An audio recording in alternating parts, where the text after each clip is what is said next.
Arguably, Dimitri should Oh, be hey also. everyone! Welcome to another scene in World of Darkness, Hong Kong House of Cards. Yeah. This is going to be a scene up at the museum, I imagine. So, social, open, multi-genre. Everybody can do whatever the hell they want. Just as long as it doesn't involve active PC death that I'm not involved in. Go ahead and start with Tim, then we'll go to Solon, then we'll go to Sean, then we'll go to Mitchell, then we'll go to Evan, then we'll go to Kim, and then we'll go to Ben. And then I'll figure out what the hell I'm going to bring in. Go ahead and start. Alright, fuck it. Raven's rolling on in.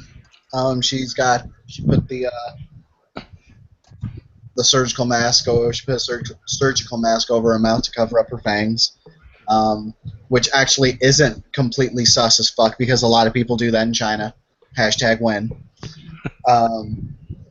Hashtag SARS virus. Hashtag I can't get that shit. She's gonna walk on in. Before she walks in, she will drop a blood point to look human. Ish. Kinda, yeah. Yeah, she's on humanity. She can still do it. Where she'll just kind of chill for the most part. There's not anyone she knows in there quite yet. Alright, go on, Solon.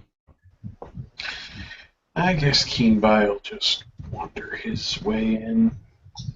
Probably through the back entrance, since it's, odd for the hobos to actually walk in the front door and go through the VIP entrance.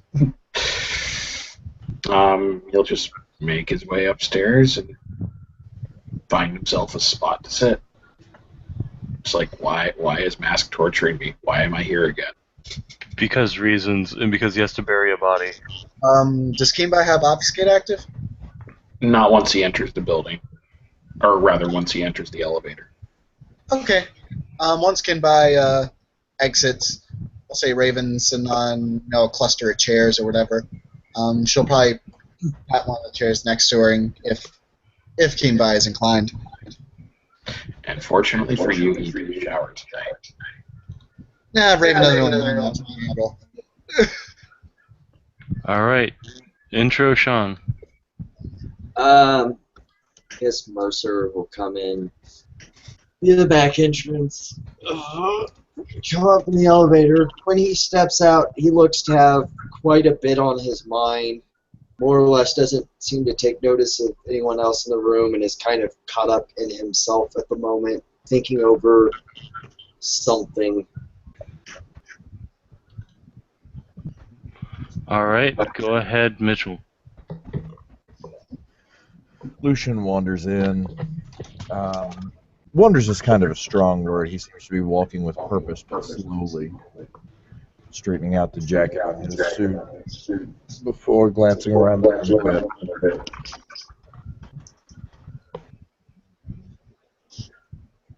Alright. Is that all you wanted to do, Mitchell? Then we'll go ahead and have Evan go ahead and intro. Okie dokie. Zahn will come in through the front door, as is normal. He will leave his attachés and guards at the door, kind of, just in their normal kind of, we're going to stand here and smoke cigarettes and look tough, because that's clearly what they do. Before he walks up, he will straighten his golden robes over his shoulders and adjust his bandages so that they cover, once again, all the inches of his skin. And he will walk out into the the general lounge area, his eyes flicking over all those in attendance, finally realizing I think I know the hobo. I think that's about it. Yeah, it looks like the same hobo. Similar outfit. You can't really see his face or anything, but yeah. Yes, I was going to say, according to you, he has an entire wardrobe of hobo attire. Pretty much. But he's wearing a similar one tonight. Okie dokie. He is going to cross to the bar on the other side of the room and is going to start brewing himself tea. All right, Kim, intro. Tony walks in, just kind of wandering around. She goes through the front door again and drops her dagger off, and then she goes down the elevator with her backpack. When she enters the room, she looks around, waves to Zahn, and then finds herself a corner. Zahn will offer tea. Then she will go and accept the tea.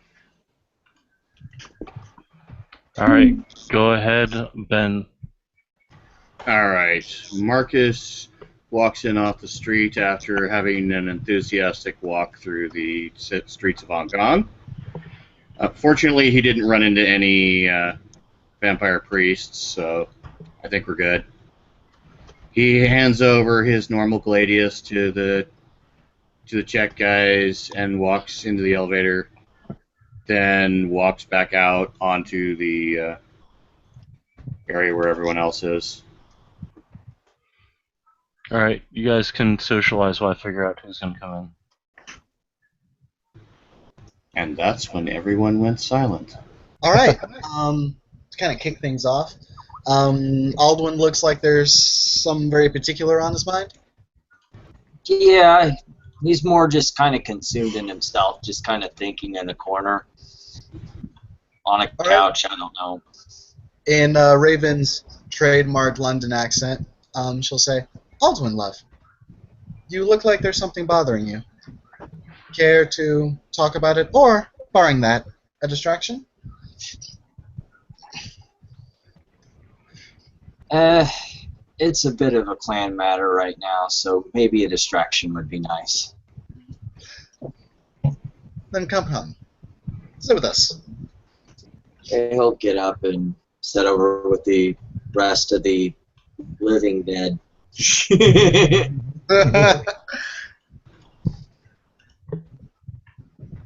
In order to kind of ascertain what they are, Brett, if you would make me a 6-dice roll for Shen Tao, just kind of as he casually glances them over.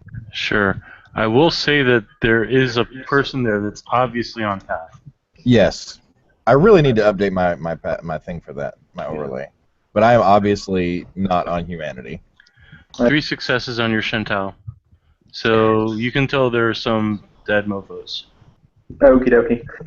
He will kind of, Zahn will walk around, because his perspective, the undead, you know, are things that eat him and him likes.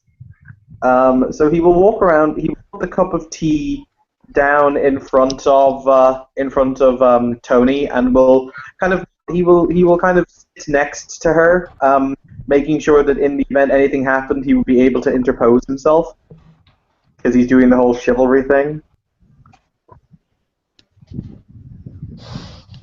Anything? Lucian will glance over in that general direction and project his voice across the room slightly. You know, we don't bite often.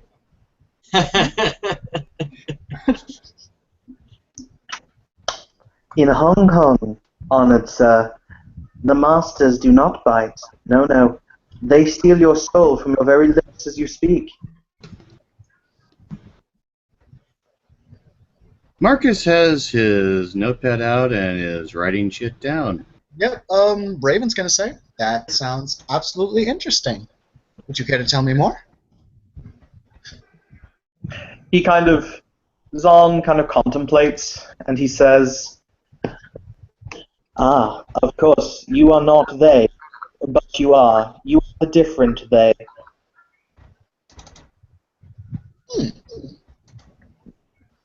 You compare me to people that eat souls. I mean, I have been told that I'm an attractive woman, but I think that's a tad much, if a bit flattering in its own way.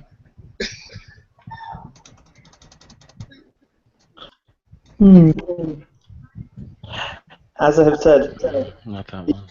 in Hong Kong things are quite different to how you might have had them in... He's trying to place the accent tonight, but he'll probably be able to place London. Okay. Yeah, I'm cool with him just saying, like, it's thick as fuck. So her eyebrows will go up. It's so thick that the TH has disappeared from her vocabulary to be replaced by F. Yep. No, it's not a visible change.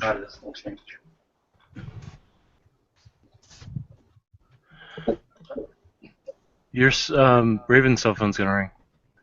Oh, okay. And she'll kind of look at us and, oh, I'm sorry, I'm going to have to take this. Wicked. Ow. And she will go ahead and answer. I have to mute the Sean while he's on. Alright, so you look at the phone number, it doesn't seem like anything you recognize. Looks like it's a Vatican caller ID. Ah, shit. Are they trying to recall Marcus or something? No. Is he a defective product? Okay. Any rolls or anything I can make to identify this thing? Not really. You haven't really talked to Bartholomew, so.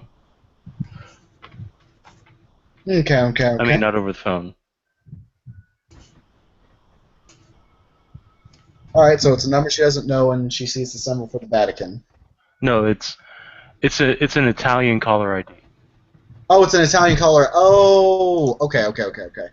Yeah, then she'll go ahead and fuck it. She'll answer it. She'll probably make the note in her head to ditch her phone after this. Alright. So you answer it, you hear very loudly, "Aye, lass, is this you?" Really? Oh, yes. Hello, love. How are you doing? I'm alright. I borrowed Bartholomew's cell phone. Did you know these things work without any type of wire or any type of motion? They're just there. It's amazing. Yes. They call them cellular phones, although we call them just cell phones. But I was from, if you wanted to make a long distance call to someone, you had to have a piece of paper, a pen, and a fast runner. Yes. Things are quite different. If you'd like to know more, I would be more than happy to sit with you and explain things to you. Aye, Bartholomew's got business with the church, and he says it's a bad idea from there. I was wondering what exactly there is to do in the city.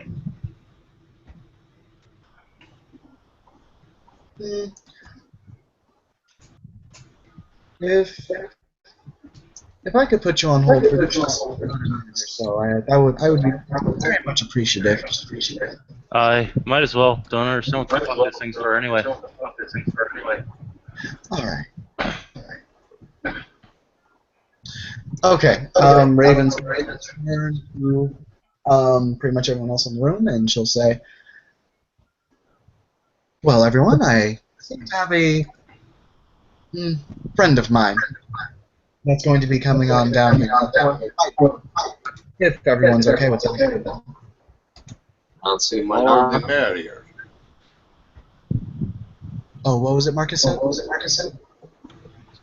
Look, Marcus said the more the merrier.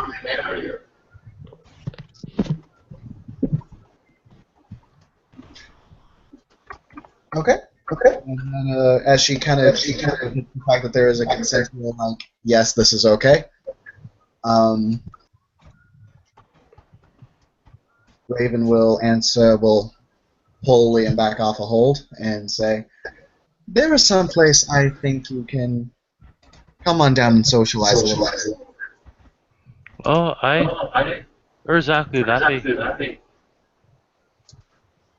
Raven will museum and go and say, I will be inside. There's some things I should explain before you head on. Don't worry, I'm leaving the armor and the weapons behind. Excellent. That was going to be the first thing I was going to suggest. Never really needed them anyway. I'm far too deadly without them. Yes, I could probably gather as much.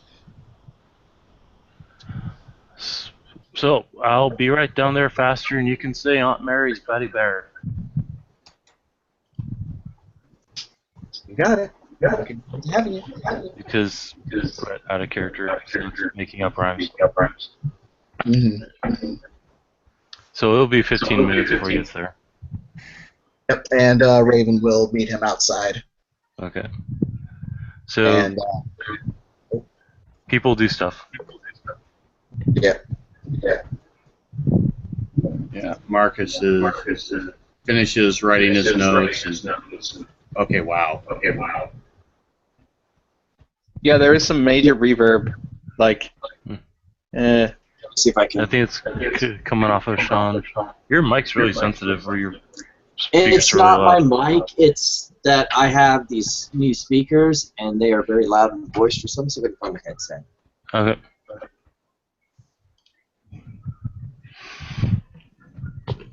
They're great for watching movies, but poor for.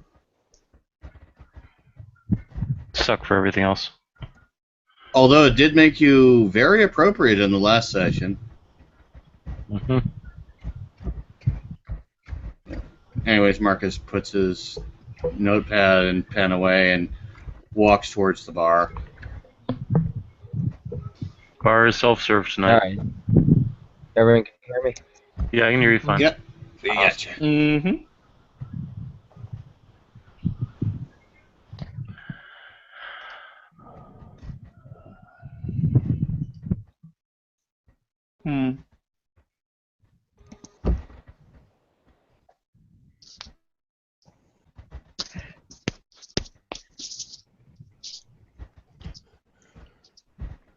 Let's see. Marcus will probably look around the back of the bar, see if he can catch any blood bags, and if he does, he'll actually give them a sniff to see if any have the right qualities he's looking for.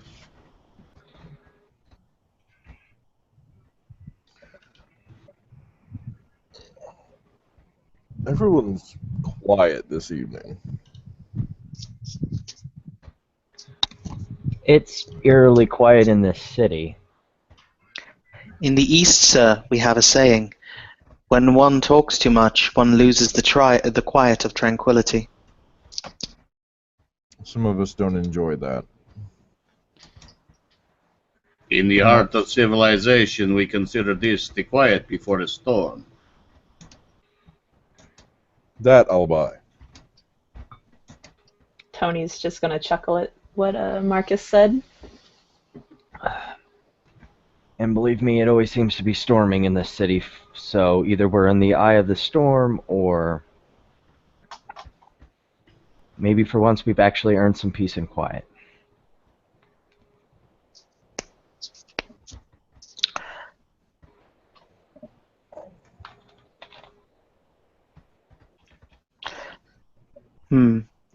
An interesting concept, that you can earn silence.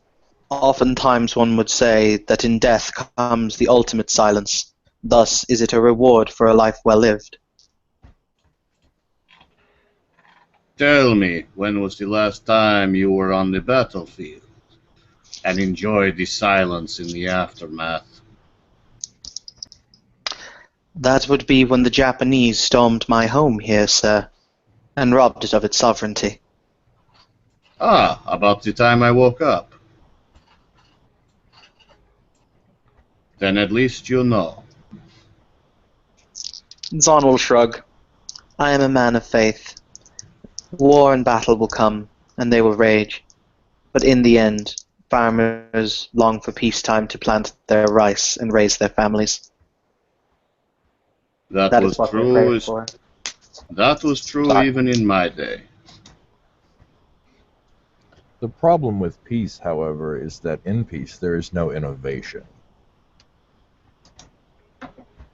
Wartime drives knowledge and scholarship. much more than peace, and it is through the it is through the machinations of war that the farmers gain new technology with which to plant and tend their fields. It is a cycle, and it must continue. I don't know about that. In the days of Tiberius, it was the farmers who suffered the most. The rich gained their land while they were away fighting Italia's wars. After all, slave labor is cheap. A broken window makes the glacier rich and everyone else poor.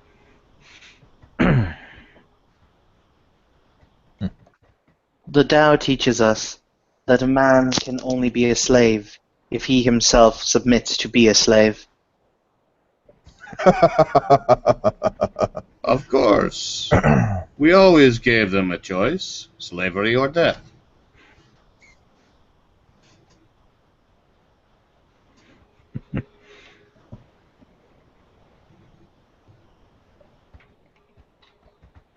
Everyone should probably take note that Marcus has absolutely no problems talking about slaves as if they should totally be a thing. So glad Raven isn't in the room right now.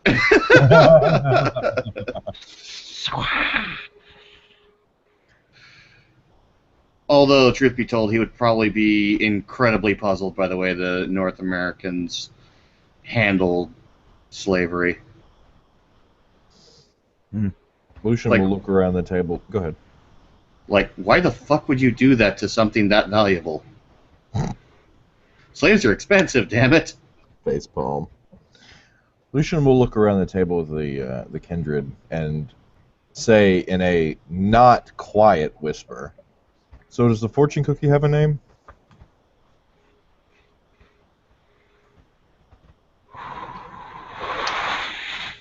My name, sir, is Master Zan Shushan, at your service. Finally, an introduction. Lucian will stand and bow. Not very low, but bow. It is a pleasure to make your acquaintance. Zahn will return the bow at roughly the same, roughly the same inclination. Lucian Drake.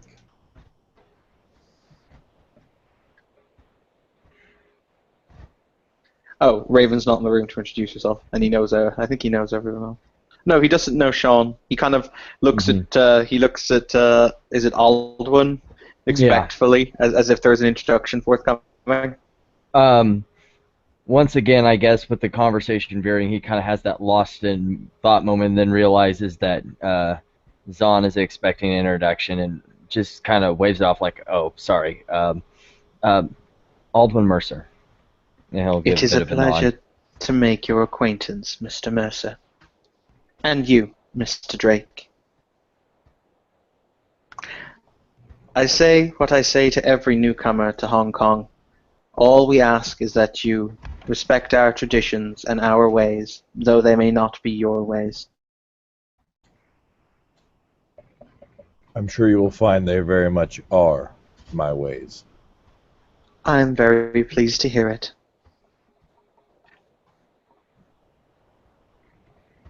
Would you care for some tea? I would not, thank you. He will pour him. He will he will top up his own teacup. He will kind of look at Tony, as in, do you want more tea? It is good tea. Yeah, she'd offer him her empty cup and ask for some more. He will pour it into the cup. It's good green. No, it's good jasmine tea. Jasmine. Uncle Ira would be proud.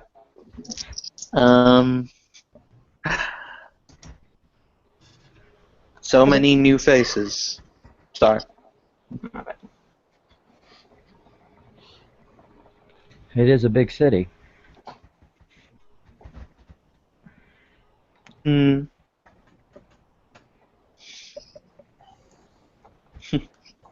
Marcus finally finds what he's looking for rips the stop top off of it and pours it into a glass.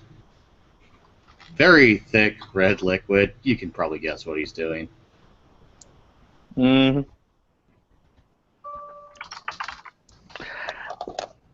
As you pour blood in his presence, Zahn will physically rub the back of his hands and clap twice.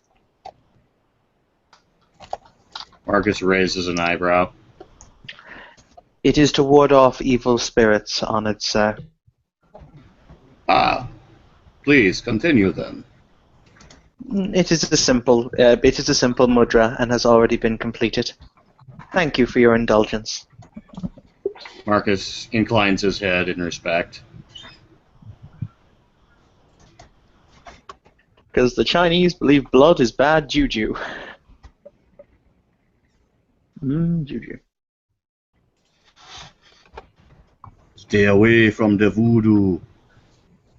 He'd be coming to get you, man. Spirits, they be all around us. Maybe it'll keep the well, if the intent is to ward away evil spirits, maybe it'll also keep away the evil that sits inside the walled city. Did you say that in character? Zahn will turn on his heel very, very sharply and look at Alduin, and he will say, And what, if I may ask, do you know of such matters? I think we've well established that's where the Sabbat is. And he'll look between the other kindred. Marcus chugs his drink and is pulling out his pen and paper again. This is an information goldmine for him. Well, you got to keep everyone on your party up to speed. Yep. On that note, I suppose Raven and Liam will be stepping on out of the elevator. Alright, so stepping out of the elevator behind Raven is a 6-foot-tall, red-headed, highly muscled individual wearing a padded doublet, leather breeches, leather gloves, and leather boots. He's got sparkling green eyes and is looking about in awe. haha, not the weirdest dressed in the room anymore. I didn't say that, obviously. He left his armor and his cloak behind, thank you very much. Quick question, Brett, because the walled city in Chinese terms is a very specific thing. If it's what, basically in every kind of center of Chinese cities, they have a walled city, which is like a sacred place. Is that where the Sabbat is squatting? No? No, the walled city in Hong Kong is where the poor and the destitute live. It's where the... Yeah, it's Kowloon. Okay, cool. Yeah, so it's not that.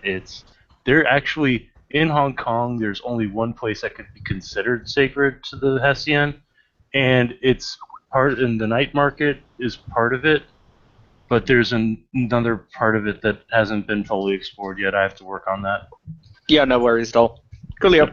I don't have to like basically have us on hissy fit at the whole. They're in our holy places. No, you don't. No, you don't. Rage roll.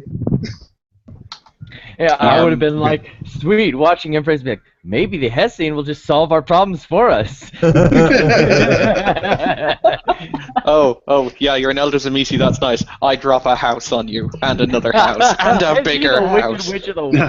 You drop a house on the Samiti's toes curl up and go underneath the house. It's actually shifted into blood form. It's about to pop. I was going to say, does that mean I get to loot its ruby slippers? Yes, yes. You see 3 houses, that's cute. You know in Zulo form he could probably soak 5 houses, right? You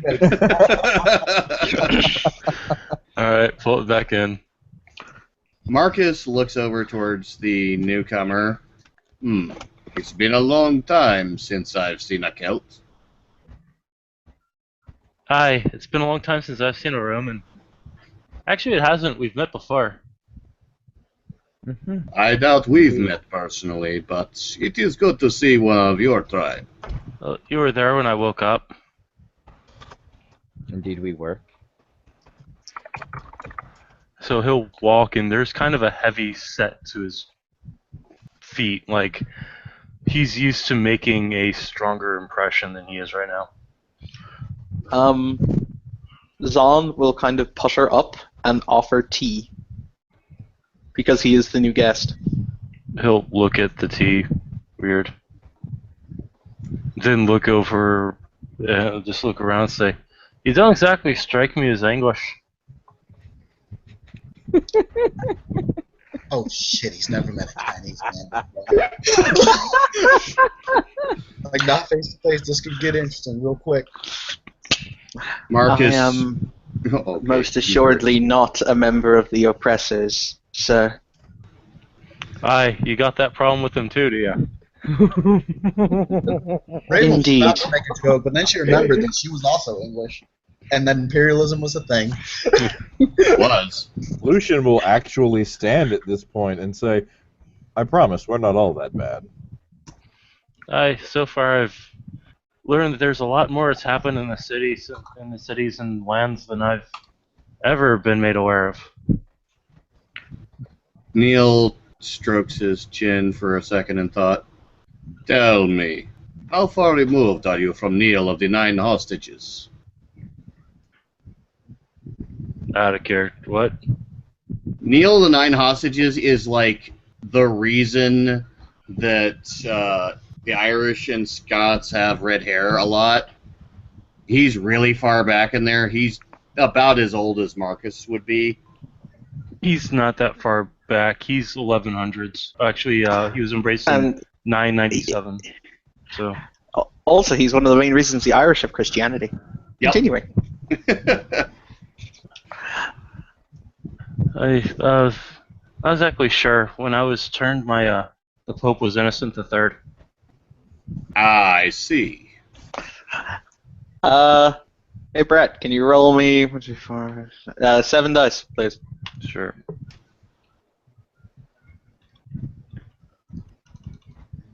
It's gonna be a little difficult because he's high on Road of Heaven. Oh. But well, yep. He's vampire. That was the roll to see when Innocent was Pope. Oh. Oh, you're rolling history. Never mind. Innocent. Which Innocent? Because when he said Innocent the III. When Innocent III was Pope.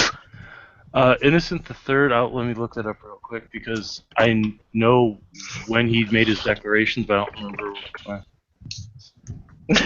Innocent Marcus, III. having spent time. You know he's a having spent vampire. time I with wanted to know when the Pope was a Pope. Yeah.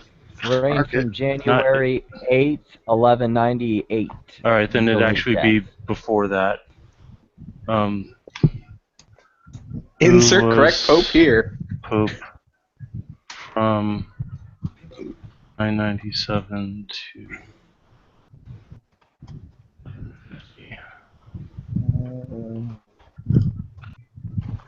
No, I don't want a Court of Appeals case. I'm using Pope Wikipedia. I'm gonna. Okay, there you go. Either way, Marcus would recognize the name because he spent a lot of his waking up time being taught by Catholic nuns. Yeah. Pope Enverman. Okie dokie. Catholic history, Marcus knows really well. You kind of crucified him. You ought to know it pretty well.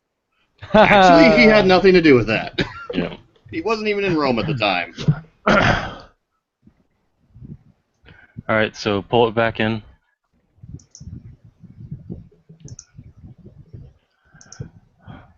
Zahn will just put her back to the bar with the tea. He'll walk over and any of you happen to have a good scotch or a good whiskey? One moment, I will see what is available. Oh, you know what I'd really love? A flagon of Maid. By the way, Tim, did Raven? Did you see the message?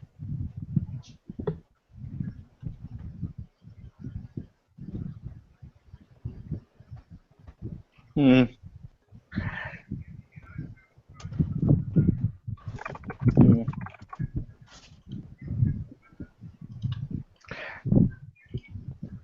Tim, did you go offline or are you okay? Oh, okay. Sorry. What's up? Side chat. Oh, okay. Yeah, no, sorry, I was on a different screen. No worries. Lucian will take his seat again.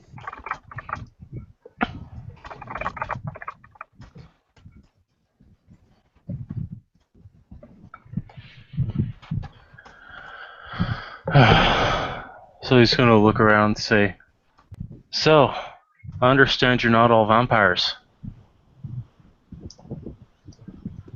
Hopefully we're not. Well, isn't That is indeed fascinating? correct.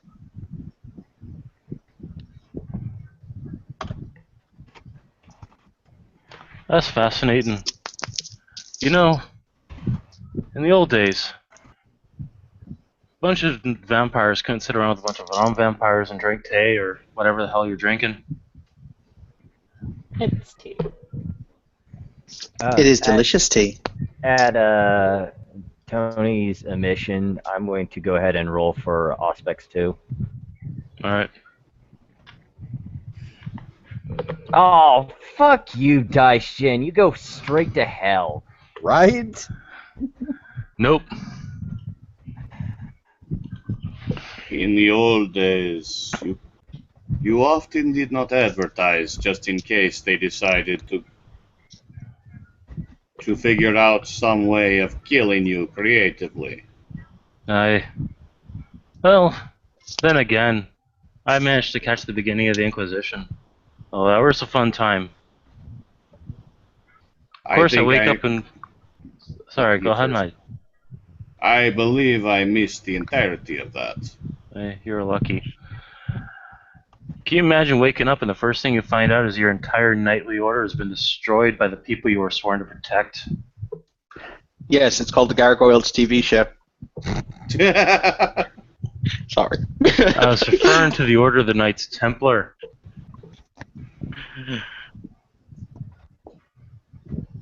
When I woke up, there was Mussolini's thugs attempting to accost some nuns. They made for a good meal for waking up. What the hell's a Mussolini?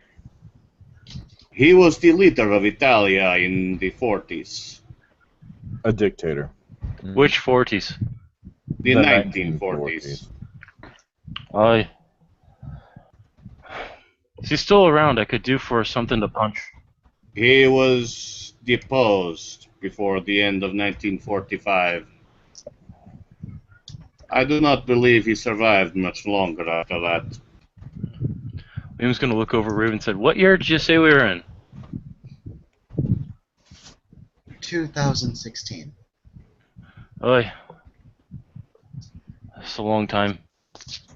So even if he did survive, he'd still be, decrepit. Wouldn't be worth punching. Not really, no. Because I probably know this. Let me glance this really quick. Come on. Come on, Internet. 1 second. You can do it, Internet. I believe in you. Because I want to make sure I'm correct before I utter shit that Mercer would know off the top of his head and not fuck up. Come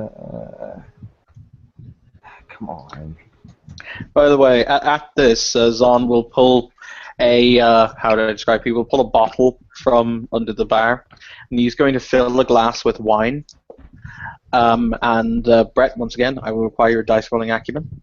Alright. I wouldn't really call it acumen. He is going to spend a willpower. There's a whole bunch of modifiers to this, but this is just being done for roleplay gaff, so. Alright. How many dice are we rolling? We're rolling 1, 2, 3, 4, 5, 6, 7 dice. Difficulty? 6. 3 successes. And the willpower. So basically, he concentrates over it for a moment. He kind of extends his hand, and because mead is basically just a honeyed wine, he has just basically changed the grape to honey, basically using a basic water transmutation, and slides it across. I think this might serve their purpose. All right. Go ahead with what you're doing. Yeah. Mercer basically pipes up directly after he didn't live long enough that Mercer pops up. Yes. He was shot by socialists when he tried to escape from Spain after he was deposed. What the hell is a socialist? Then he realizes what he just did. And, He's gonna pick up the drink, sniff it, and says, "Oh, it smells like mead." Take a sip of it. It's not bad. You got a future as a brewer. At which point he's gonna sit down on a couch.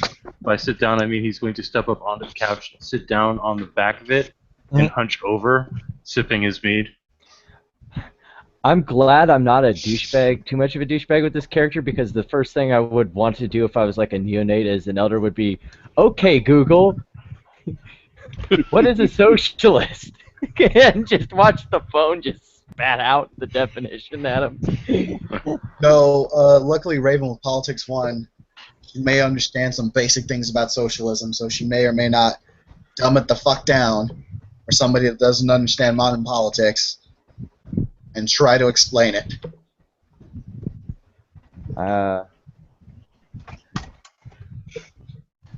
It is a system for those who do not wish the rule of kings and who wish to overthrow them for rule by the many in place of the one.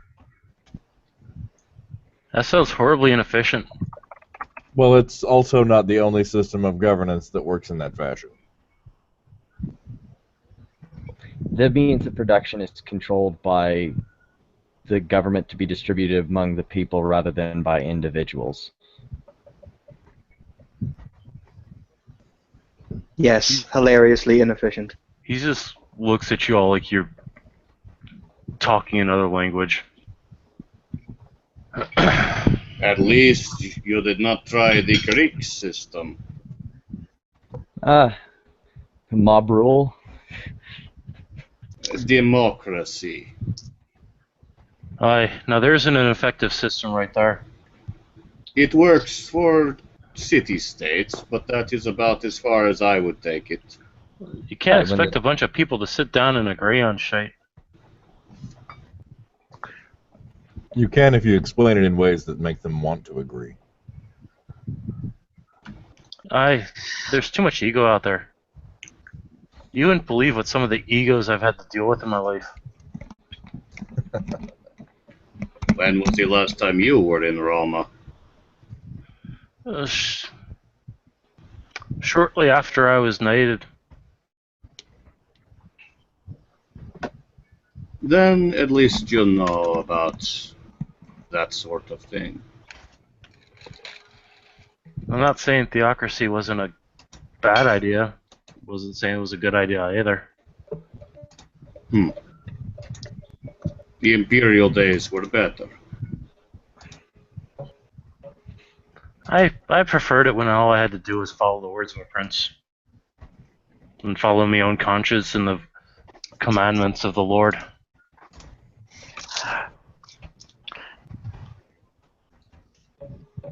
One would argue you have been welcomed back to your chance to do so.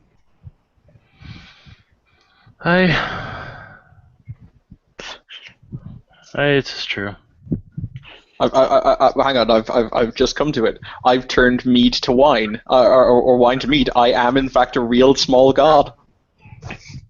Maybe Dionysus a said best. You might be a son of a god.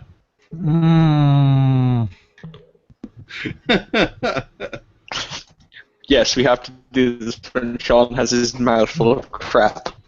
This is a plan. It's peanut butter. Ew. So what is your understanding of where you currently are, Honorable Sir Knight?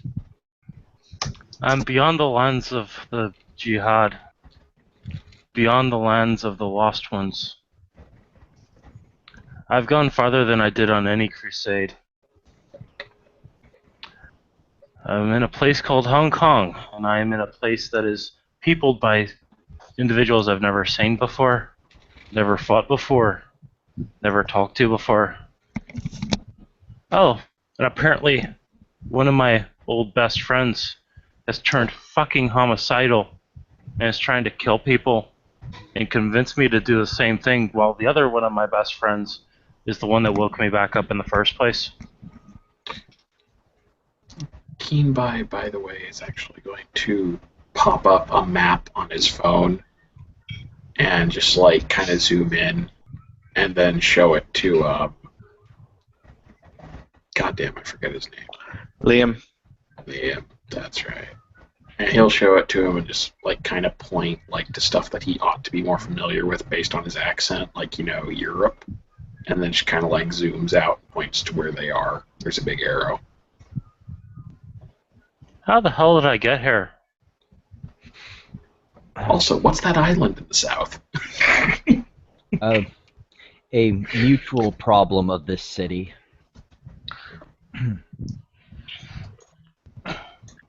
I Last believe thing I Miss remember was Becker, Prince Becker said Strike Force Zero, if I'm correct. Doesn't ring a bell. Sounds like somebody needs to be punched with claws in the face. They are local army, I believe.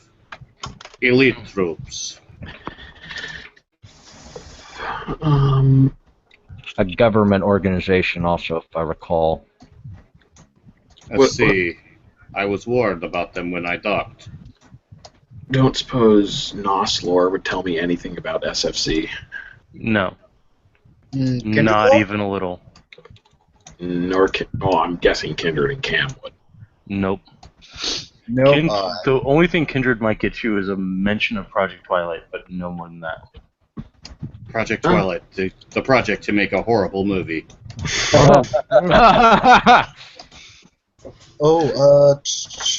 I will actually roll it just in case. So, you don't sparkle.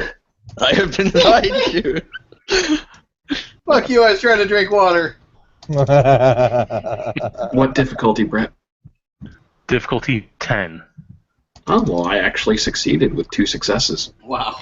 How did you succeed with 2 successes? Book learning. Oh, okay. Strike Force Zero is kind of like Project Twilight. Project Twilight is a group of government organizations designed to hunt down and exterminate supernaturals. Holy shit, what did you do, Tim? I tried the intelligence Kindred lore. That is the result. You think that Strike Force Zero is a movie starring Charlton Heston? Yeah, nothing.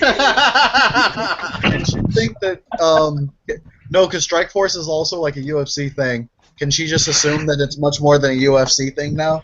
Yeah. Oh boy. I knew those MMA fighters were up to something.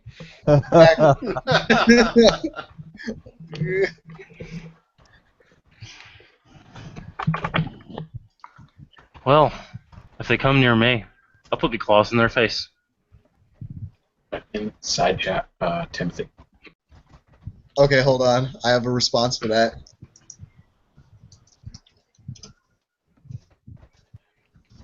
I'm not sure what has gotten out, but I know that our prince has the most viable information on this group right now. Where they're located, how many, all of that. Well, I also need to find Zalish and beat some sense into him.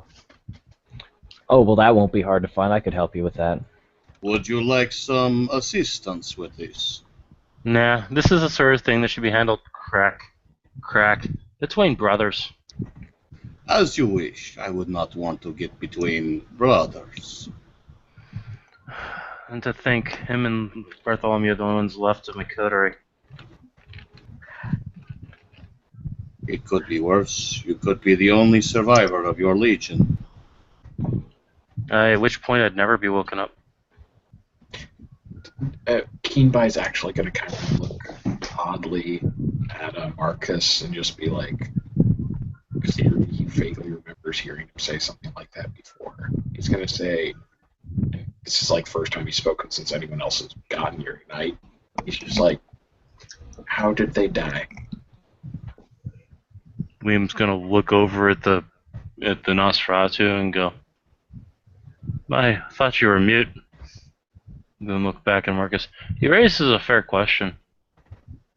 The Legio Hispania spent themselves in the defense of the Empire at Hadrian's Wall. Unfortunately, I was not with them.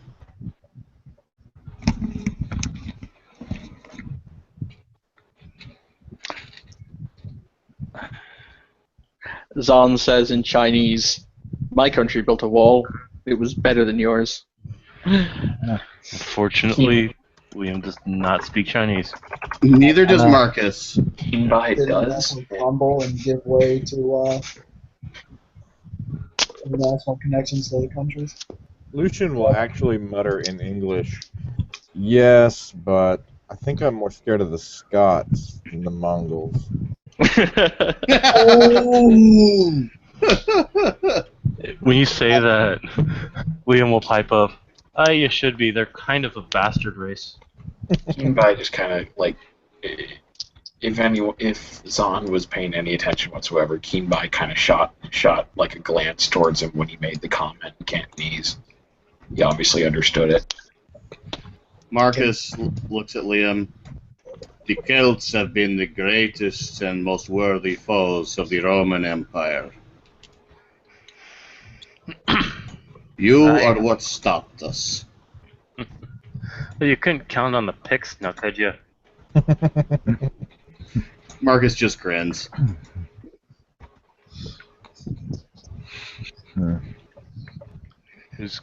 He'll tilt back the mead and then set it down. It's been a long time since I've had mead. Of course, it's probably been a long time since I've had a lot of things. You're welcome to join our table if you'd like to add intelligent conversation to that list. I've never been accused of intelligent conversation before. I'll give it a shot. He is a Celt, so don't expect much. He'll walk over and sit down. Well, I will say, though, that if you do have plans on visiting your old friend, might be wise to remember that he's been awake while you've been asleep, so there may... There is much that your friend will know that you do not. Tis why I'll be bringing Bartholomew with me. We're all brothers in arms. If this one might inquire, is this third individual one of those who are causing issues in the poor districts of Hong Kong? Yes. I see. His name's Salish. At one time, he was a member of the Order of the Rosencross.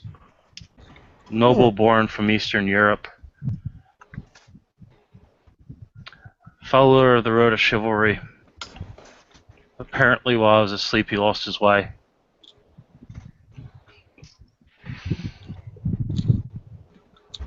From my understanding, him and his associates have been giving our prince a bit of, call it a annoyance right now, considering there's much bigger problems in the city.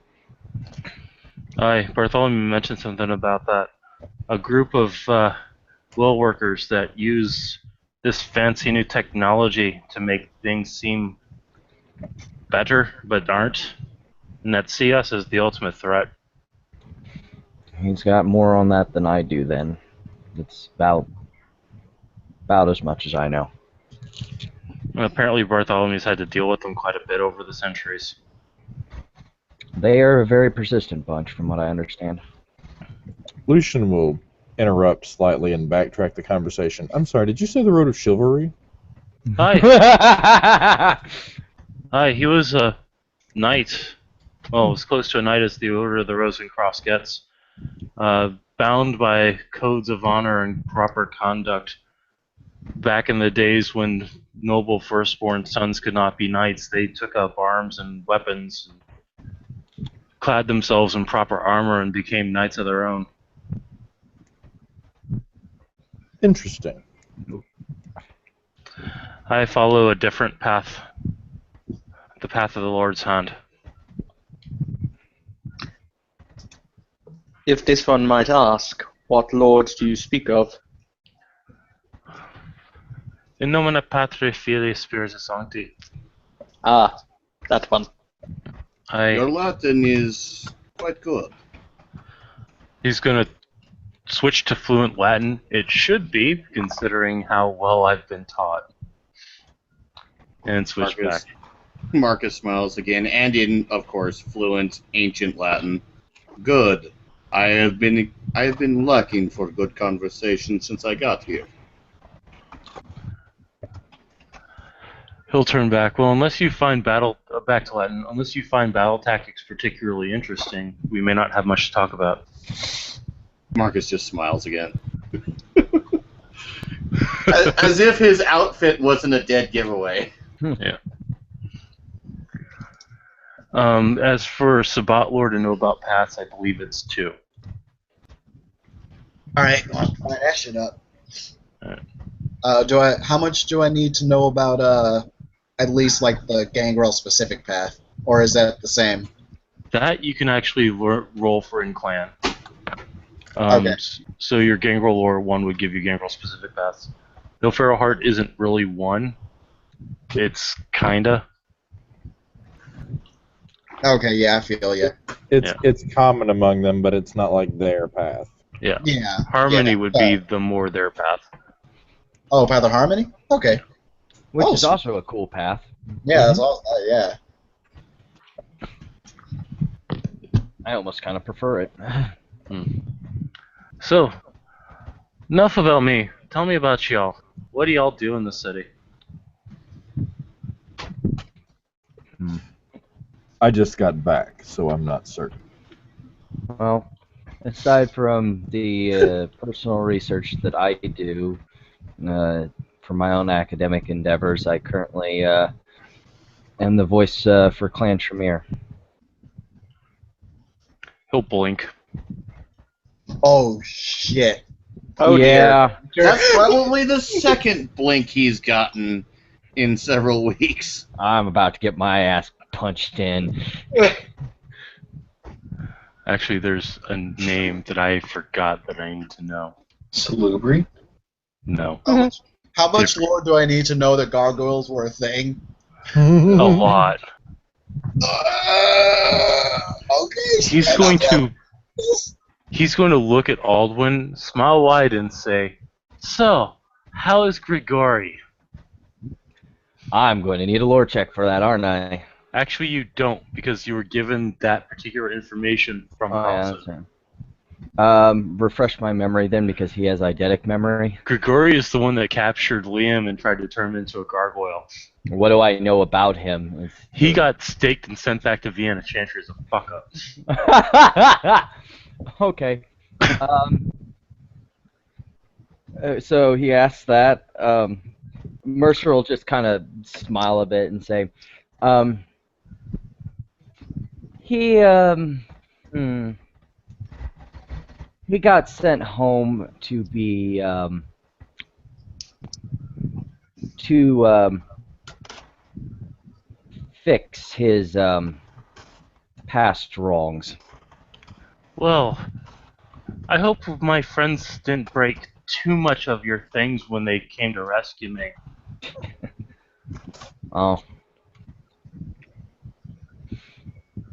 I suppose that it probably isn't that big of a problem, seeing as I haven't heard about it. Then again, that's probably... I mean, I've only been embraced for about 100 years now, so... Marcus actually kind of hides a smirk behind his mouth, behind his hand. I can brain, really. Well, I trust that your clan has stopped its other unsavory practices.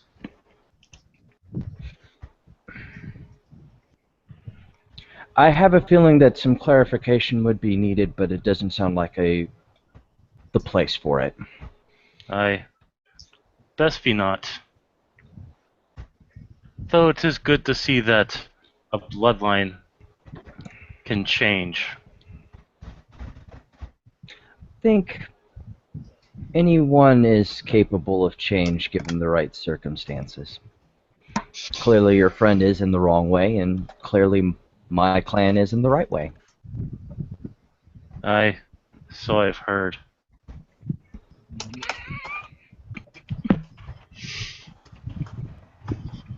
Well, Marcus strokes his chin again, pulls out his notepad, flips a couple of pages, kind of stares at it, pulls the eye patch off, stares at it some more. At this point, Lucian will get up and start to make proper tea. Are you insinuating his tea is not proper? It's not English. It's not. Get it. Get It's it. not Earl Grey. You imperialist swine. Sun don't set. Sun don't set. The British Empire. So he'll actually look at the others and look at the one that hasn't really spoken too much, which would be Tony, and say, "So, what exactly are you?" Someone who wishes she wasn't here at the moment. Oh, that's no good. You should be having fun. You're young. You're attractive. How many children have you had? Oh. As Raven will kind of just place a gentle hand on Liam's shoulder and just say, not exactly the most proper thing to say to a lady in this time, love. But she's clearly in her 20s. She must have like 3 kids by now. The only one completely not surprised by this is Marcus. No, Raven expected this. She just was really hoping it wouldn't be right now. Keenby's actually going. She will. Go ahead. Raven will say.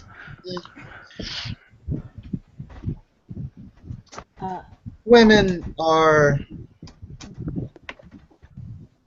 We have much more choice in how we choose to live our lives and when and who we reproduce with. Oh, I can imagine. You never try to tell an Irish woman who she's allowed to marry. Oh, for fuck's sake. And she will then say, it is considered very, very improper to ask a woman something like that. And she'll look at Tony and she'll kind of incline her head and she'll say, I apologize for the faux pas. Liam will stand up and in a very courtly bow will say, I apologize for my rudeness. I just woke up from about over 1,000 years of sleep. Tony's just gonna wave her hand dismissively. Don't worry about it, but that has to be probably one of the weirdest questions I've ever been asked. But the answer to your question is none. I have had no children, and I do not plan on having children. So what do you do? It's a job. I am both a mercenary and a swordsmith. I may have you, if you have any time, I may have you look at my sword. I think I broke it on somebody's bone about 1,100 years ago. I can take a look at it, but no guarantee I'll be able to fix it, if that's what you're asking. Whatever you can do is fine enough. That's fine with me, just whenever you're ready. I don't currently have a place with a forge. I don't have a workspace. I'm recent here. But I will see what I'm able to do. Right. Oh, how are you at fixing armor? I've actually never tried armor, but it is something I've been wanting to go into. Well, you see, those Strike Force Zera bastards, they punctured some holes in me plate. I'd like to get it fixed if possible. I've had that armor for quite a long time now. I gave up my Legion armor for the more modern armor when I woke up. I have a few items you might be able to look over. Lucian pipes up from the table. How much would it cost you to get started? Me? Yes.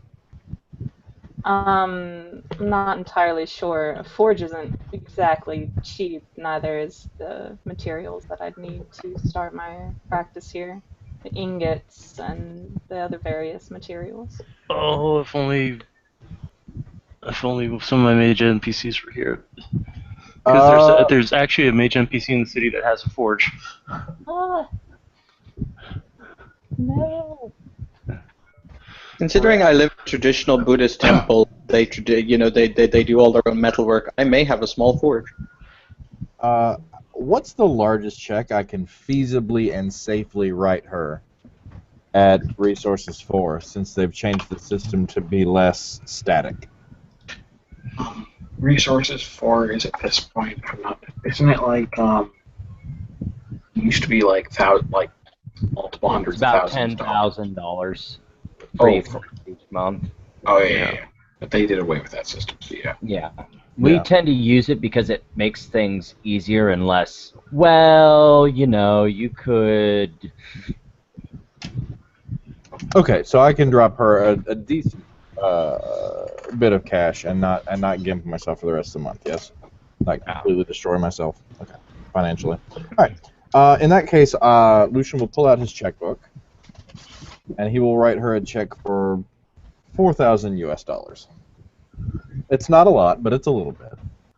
And he'll take it over to her and bow as he hands it over. She's going to just kind of stand there and look at him in a stunned silence.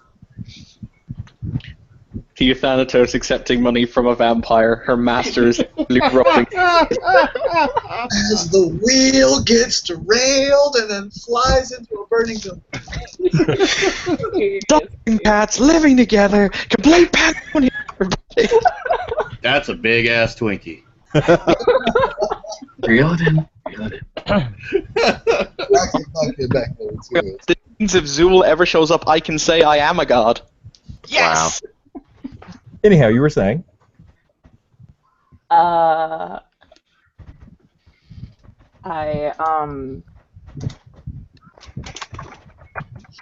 Consider it an investment. An investment to what? Because I would rather not owe anyone at this point. You don't want my money. Oh no. I wouldn't mind taking money from you, but it's the debt that comes with taking that money that I don't want. Ah.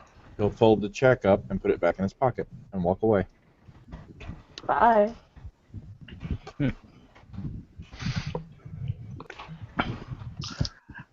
I might not be able to hire you as a blacksmith, as I have no need for blacksmiths. However, your credentials as a mercenary, if you are indeed looking for extra cash, I am more than happy to pay for.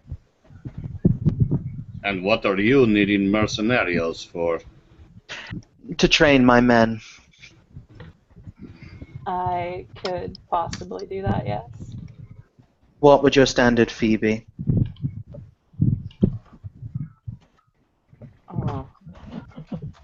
Oh, I don't know that. We could just say that she lists off something that's appropriate. Yeah. I mean, for say a month's worth, Zon will offer you 10 grand. Yeah, we'd probably take that then if it's just training people. He will write. He will say he doesn't personally carry a checkbook on him, but the amount of money will be transferred via, electronic mahujamagoogs that he doesn't understand. So when would I'm sorry. So when would I need to show up, and exactly where do you stay? He says that he will that basically he'll take your cell phone number if he didn't have it, and that he will be in touch because basically I'm trying to train up people to get more of the retainers background because it's both made of fun. Okay, and she'd give him his phone or her phone number then. Actually, I think by this time she's probably staying at. Oh, you're living in my other house. Yeah, she probably is at this point. Hooray! Marcus bows, sir. It is good that at least one mercenario in here is getting work. Honored sir, if you are indeed seeking... No, He contemplates his next words very carefully. if you are indeed looking for work, I'm sure that there are many outstanding debts throughout the city that if you were to aid us in the acquisition of, we would make sure that you were well paid. I have men looking for work, so if you have debts that need collected. Just call me and I will send men to get them. Sometimes it is best if we operate in a system whereby it is not the known faces of an organization who collects debts. I'm sure you understand. Of course. He will take the business. Basically, an exchange of business cards will now happen. Yep. Exchange of business cards. Liam's gonna lean over to Raven. Are swords won so easily by coin now? Seems like the clink of something so small should not win the sword's honor. Money has changed quite a bit since you left. It's much, much more powerful than anyone's blood now.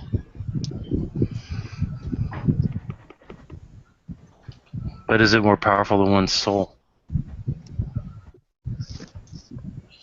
That is a another Western region. Now that's a Vampire the Masquerade question. Can Marcus actually hear this conversation, or is it too low for him to hear? It's at the table where all the other vampires are. He's just he's leaning into Aldwin and Raven. So that is a fine question. Marcus looks over towards Liam. My soul was laid to rest with my wife. What I do for my men makes sure that they have good lives. That's all well and fine. But with or without your soul, your honor should still stand.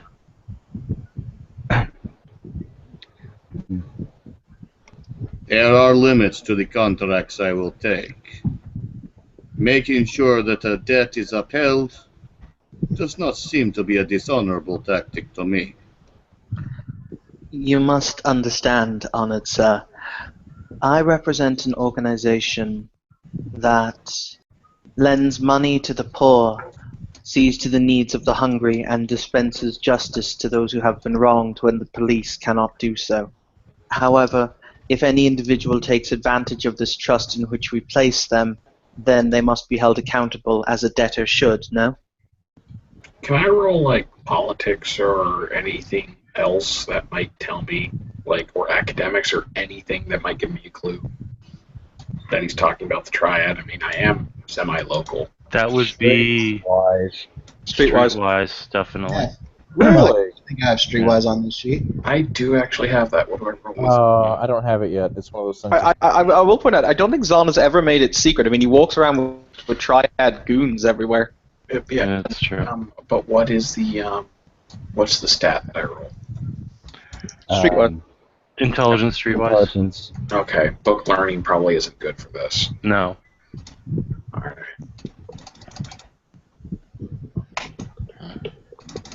She doesn't catch it quite yet. Eh. Yeah. She hasn't interacted too much with triads at this point. Enough to know that he's probably talking about them, or am I going to think it's the Tongs? You're good enough. It's enough to know you're talking about an underworld organization.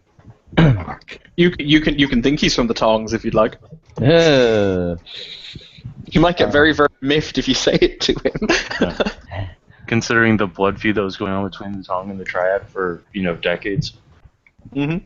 At this point, because I think I might switch characters or just jump out altogether, Alvin will turn to Liam and say, I think I'm going to call it a night, but if you are indeed going to look for your friend, I'm sure my clan could be of assistance, considering I was able to find him easily last time by my means.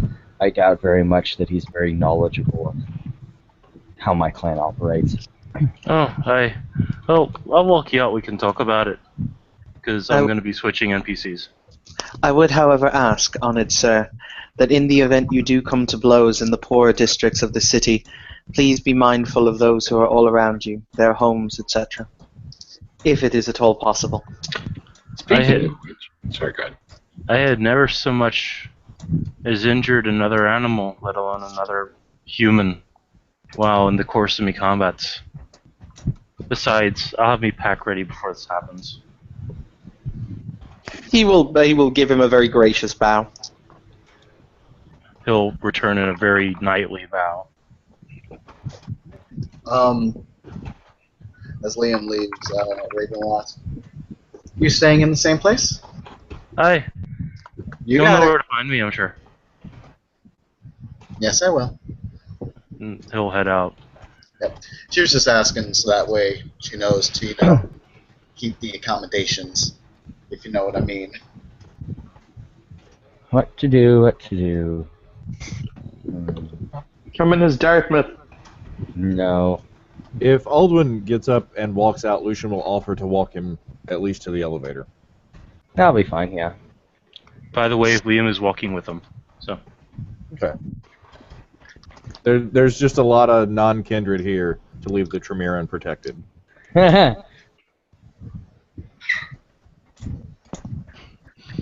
and having him walk out with an ancient gangrel probably not the best. I'm just saying, at some point I want some poor spoof to just try because I have an itch and a hankering to use Cauldron. Please make my day. Make my fucking day. Cauldron, get it. I still remember the best episode of when I first got it on my first Tremere, and some poor schmuck NPC decided to grapple check with me. I'm like, I relent. I'm spending blood. Anyway.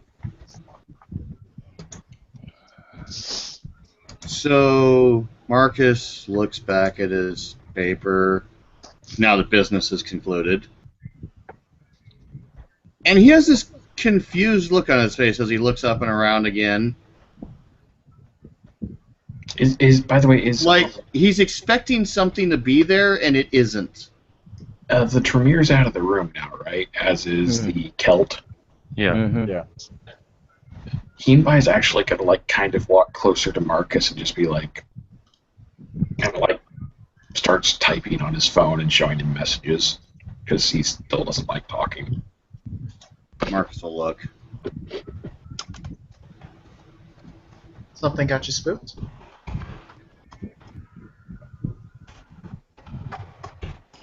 She was asking Marcus that, by the way. Marcus looks back at her.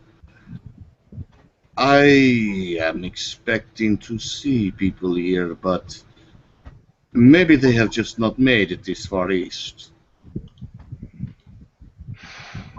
And he'll also give Kinbai a nod. I suppose it's a good time as any for, I guess, me and Brett, to appear in the elevator with our new characters. Yep. So doors will open, Arthur and Michael will walk out. Arthur's going to give Zahn a look and then look over at Tony and give a friendly wave. Yeah, by the way, Marcus, I bet the first thing you did when you heard the name Tremere was go, what clan? Yeah, he did. That's why Marcus also went blank. Yeah.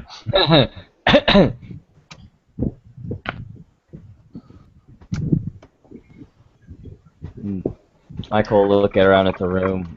A few new faces that he doesn't know. I don't think Michael's met Raven. Definitely not Lucian. Probably not Keenbai. And not Tony, yeah. Yeah, that's about So it. actually at that point, because Arthur knows you haven't met her yet, Arthur's going to lead Michael over to Tony and say, Antonio Zhang, Michael Springfield, Order of Hermes. Pleasure to meet you. And he's a 14-year-old boy.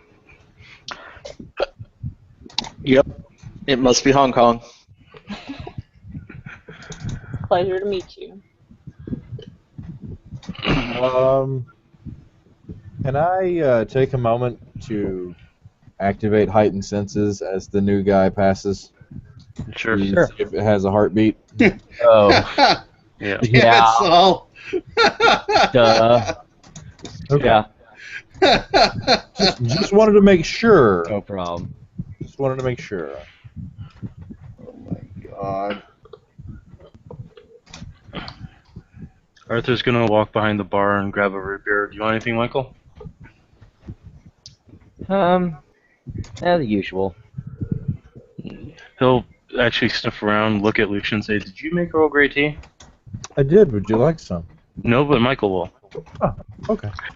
Quick question. He has to actually physically, because Zahn is still standing behind the bar, he has to physically get past me. I mean, am I still being, like, unclean, leper, kind of? No, it's more, there's a sign of discomfort when he passes you. Yay! Mass murder! Lucian will hop up, grab another teacup, saucer, and spoon, and for Michael. And he'll take the cup and give a deep nod and say, "I appreciate it." Not a problem. So, how's everybody doing tonight? Well,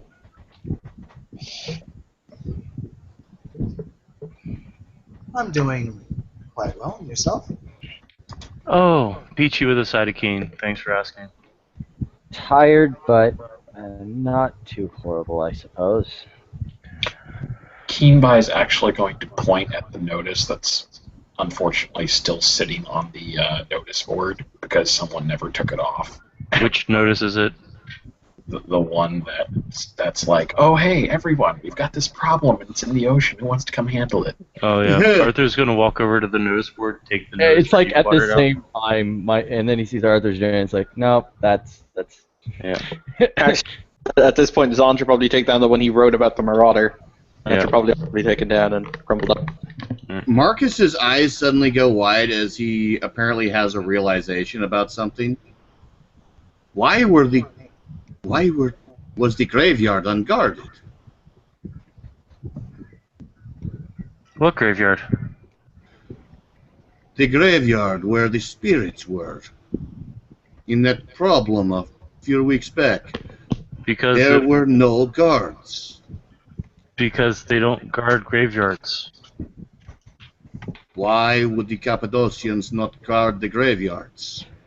Cappadocians? Can He looks curiously at Arthur, like up and like, what? we're gonna Actually, need wait. a roll for that. Oh, no. Hold on. Raven's made this roll in the past. Raven just looks at Marcus. And she just says, well, darling, it's quite unfortunate, but they are not quite in existence anymore. Who destroyed that clan? I have no clue. Do I have the lore? Marcus is actually getting visibly angry right now. That's, I don't know if you have the lore to know what happened. I have level 3 Kindred, level 3 Camarilla, level 3 Nos. Any of those going to help me?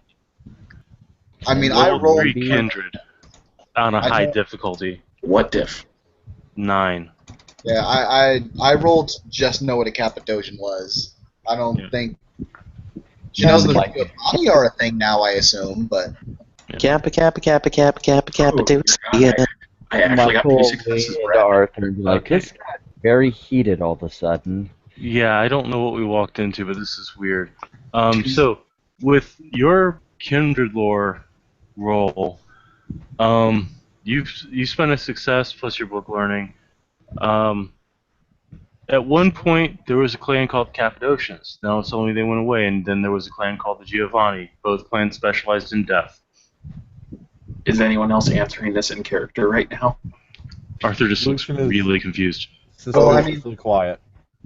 considering Raven made the lore check from beforehand in a previous, would she be able to just be like, Giovanni are a thing, Cappadocians were a thing, huh? Yeah, pretty much. At one point, the Cappadocian clan disappeared, and the Giovanni clan suddenly were there. Okay. Raven will say, I don't know what exactly destroyed the Cappadocians. I do, however, know of a certain family of merchants What with very peculiar. family? They are called the Giovanni.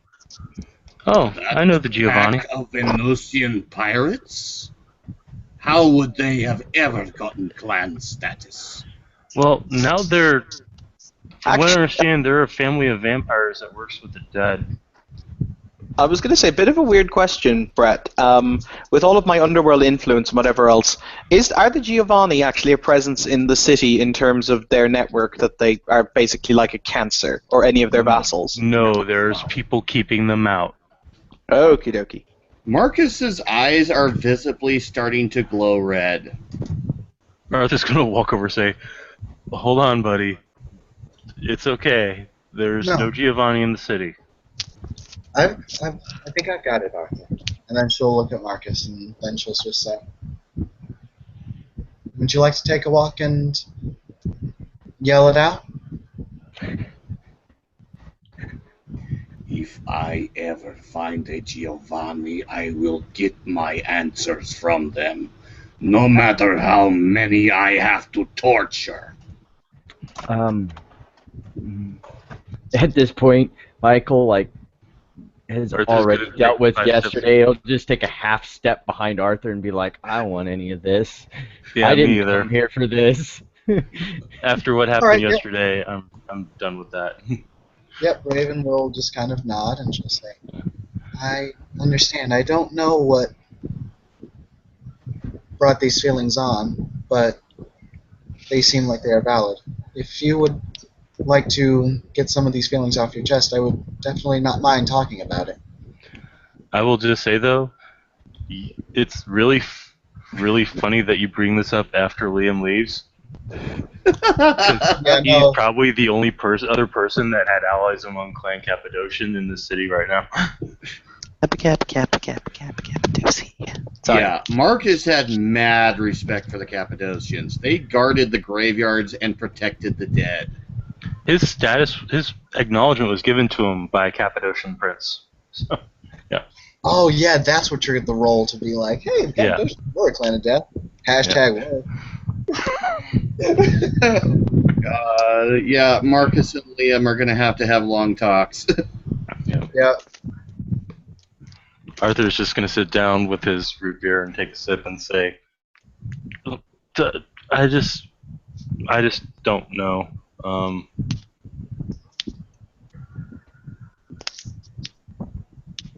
Marcus just stands up slowly. He just looks like he's radiating rage at this point. And he just stops,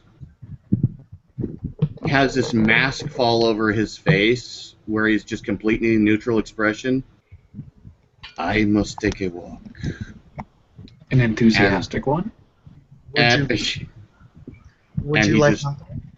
He just starts for the door. If Raven wants to join him, she's more than welcome. All right, cool. She'll go ahead and join him just so we can have some company. By the way, he's going to be walking at a Legionnaire's pace, so hope you can keep up. She can keep up. It's all good.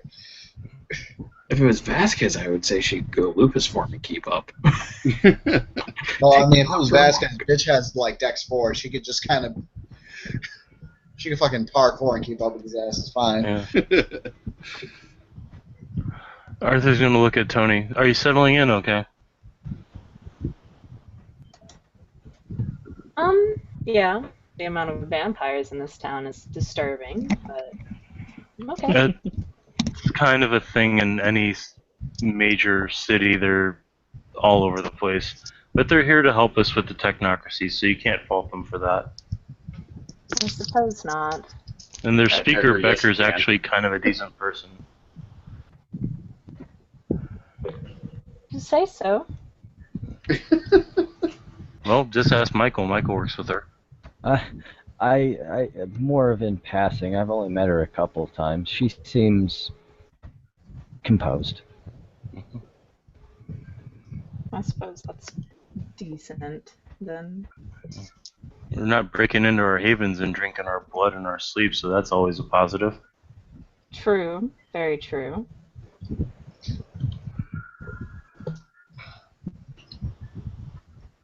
So you missed some fun last night. We actually went down to Deepwater. I would hesitate to call that fun. Yeah. I figured it'd be fun for you, Thanatos, but I really, really wish I hadn't gone, even though I kind of had to go. I'm sorry I wasn't able to make it. I was caught up in other things. That's understandable. But now Deepwater's not really it's still an issue because it's still a technocratic fucking construct, but it's not under their control anymore.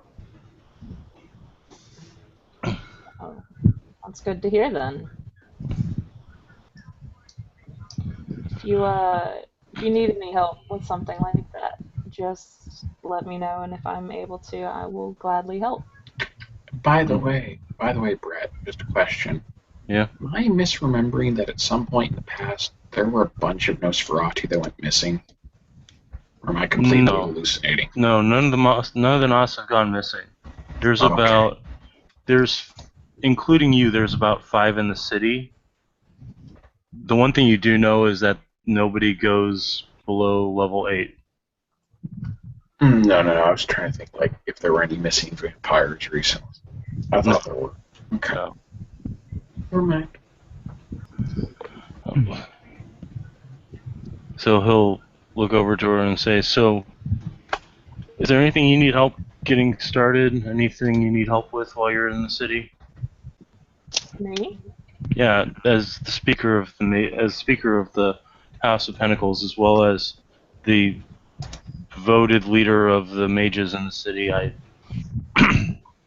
want to make sure everybody's okay. Though technically, the ranking member of the tradition in the city is Master DeSalle of the House Flambeau.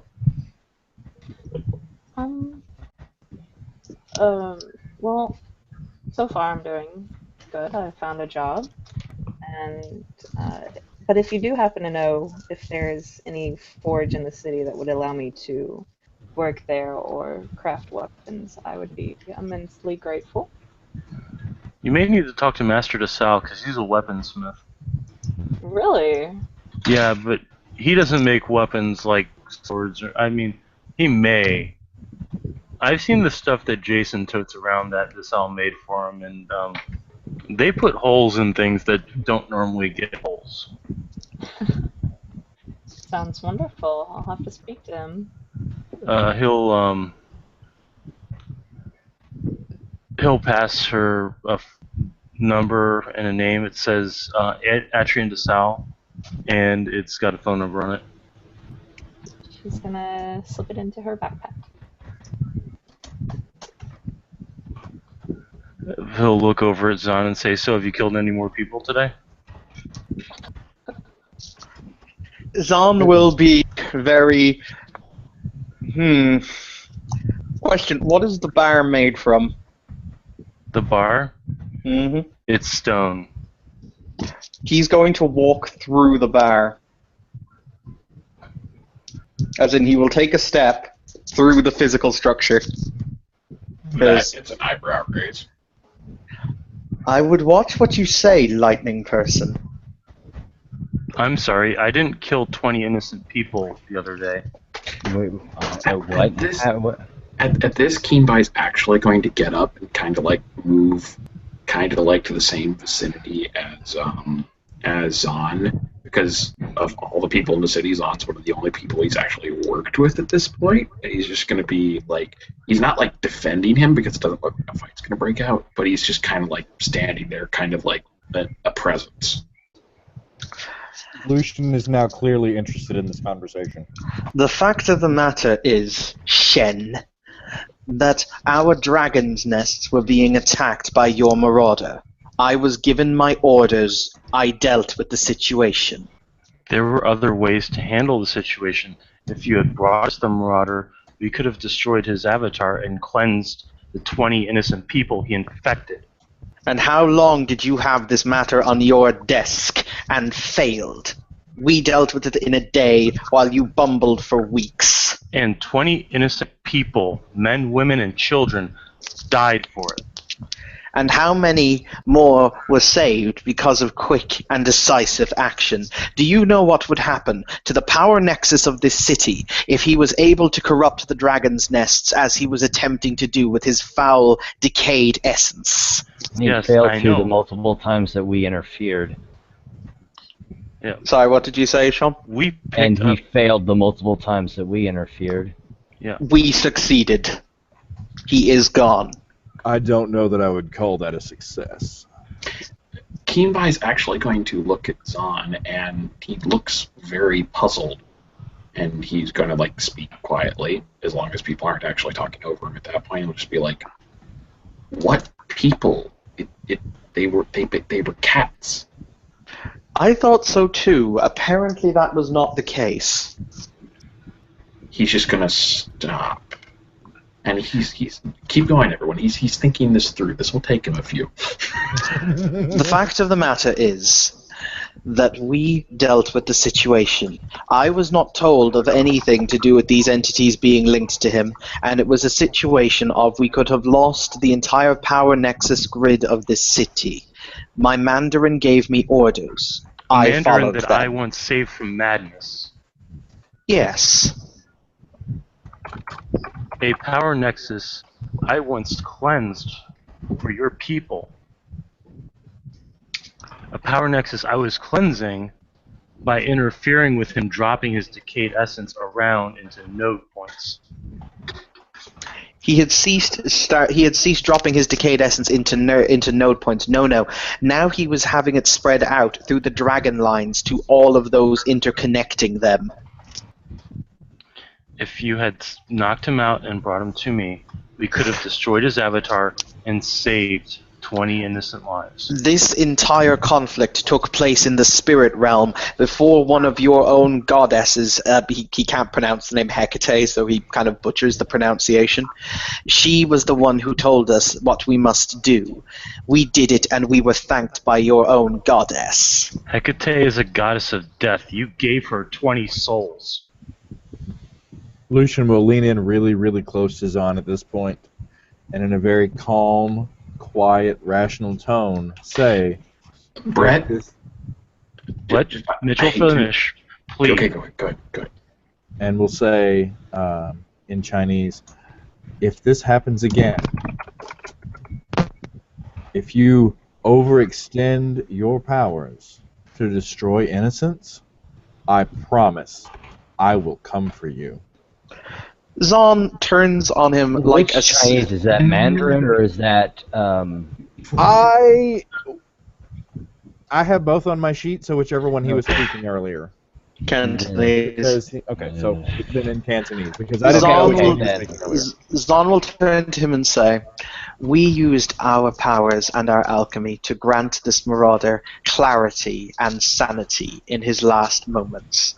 I felt his mind reassemble in my hands. It was done this way. We were not told he was linked to anyone else. We were trying to save the man at the moment of his death. No one told us any of this. Okay. Did you choose to investigate the matter before you Please.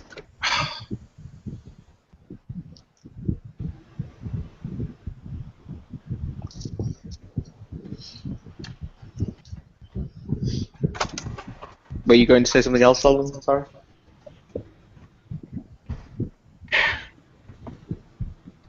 Supposed I need to know, what do I have to roll for humanity check, and what do I have to roll for frenzy check, or does it not even have a chance of applying here? If it's someone else, it usually doesn't apply. Morality paths are usually only if you do something. But He did. if you feel it would cause some... Oh, what? Brett can Oh, you explain were- the details if you want, but it was from a previous scene. Okay. Then you roll your conscience difficulty of the triggering effect, which would be determined by Brett since he's the ST. Failure means that you lose a dot of humanity and it didn't bother you. Success means you really feel guilty, but you don't lose a point of humanity. Short version, Brett, he's putting 2 and 2 together and figuring out that cat was not a cat. And now he knows why Mask is like, oh, I don't know anything about that. It must have just run off. He's put it together because he does have intelligence 4. So what would the diff be on that, Brett, for humanity check? Let me get the vampire book. I'll see if I can help on this. basically, it's the equivalent. He basically did the equivalent of a feeding frenzy on a mortal, almost killed them, and basically she's all. It's kind of complicated, but suffice to say, he blames himself for her dying.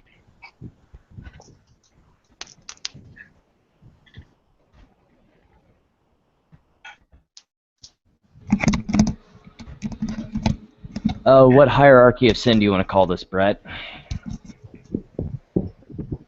I would. Well, did this person die? Yes, though not directly from that, but he's going to blame himself on this one. Injury to another, accidental or otherwise, is humanity 8. What's your humanity? 6. Okay, then this won't fucking bother you at all. Even though she, died? You can roleplay that it bothered you, but, I mean, that's, like, if it was injury to another person by accident, that's like a 7 or an 8. Does frenzy make any difference? If you think that it would cause you frenzy, that's totally an on-you situation. No, not what I mean. He frenzied at the time, which is what caused him to do it. Oh, that would probably be humanity 6, which is accidental violation. That's fair enough. Drinking a vessel dry out of starvation, etc., etc., etc. Yeah, it was basically, it had the same effect as if he was starved. Mask spent a couple days training him as a result. Let's see here about difficulty. Generation.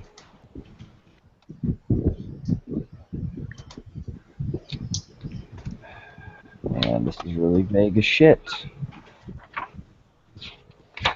Let me see if I can find something else that'll help here. 134.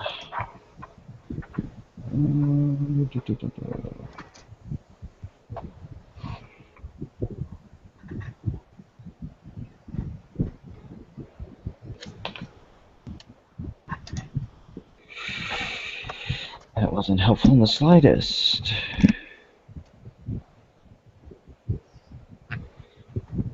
Shoot. Go back to 221 then.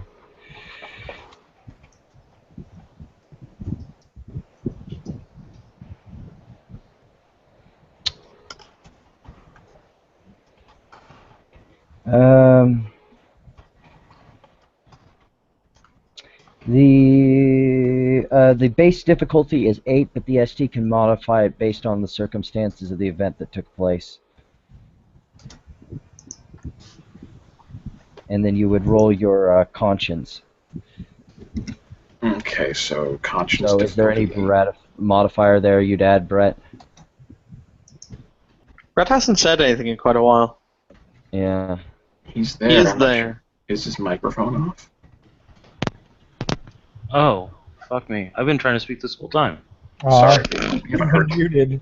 I somehow popped it out. I was going to say difficulty 6 because 6's stuff breaks people die. Okay. Which is where his humanity is at right now, so it's difficulty 6. Okay. So, do not lose it? You are safe. Yeah, Okay. you feel real shitty, horrible. but you did not lose humanity over it. Okay, and this... Okay, so... You do not need to rage frenzy either because you're not being humiliated. She was my ghoul. It doesn't matter. Really? Does he not automatically? Well, no, I suppose that would have taken place at the time because don't recent Domitors automatically Dominees automatically Yes. frenzy at the death of their sire. Yes, however, they have to be 3 points bloodbound. Oh, okay. I don't get it. Never mind.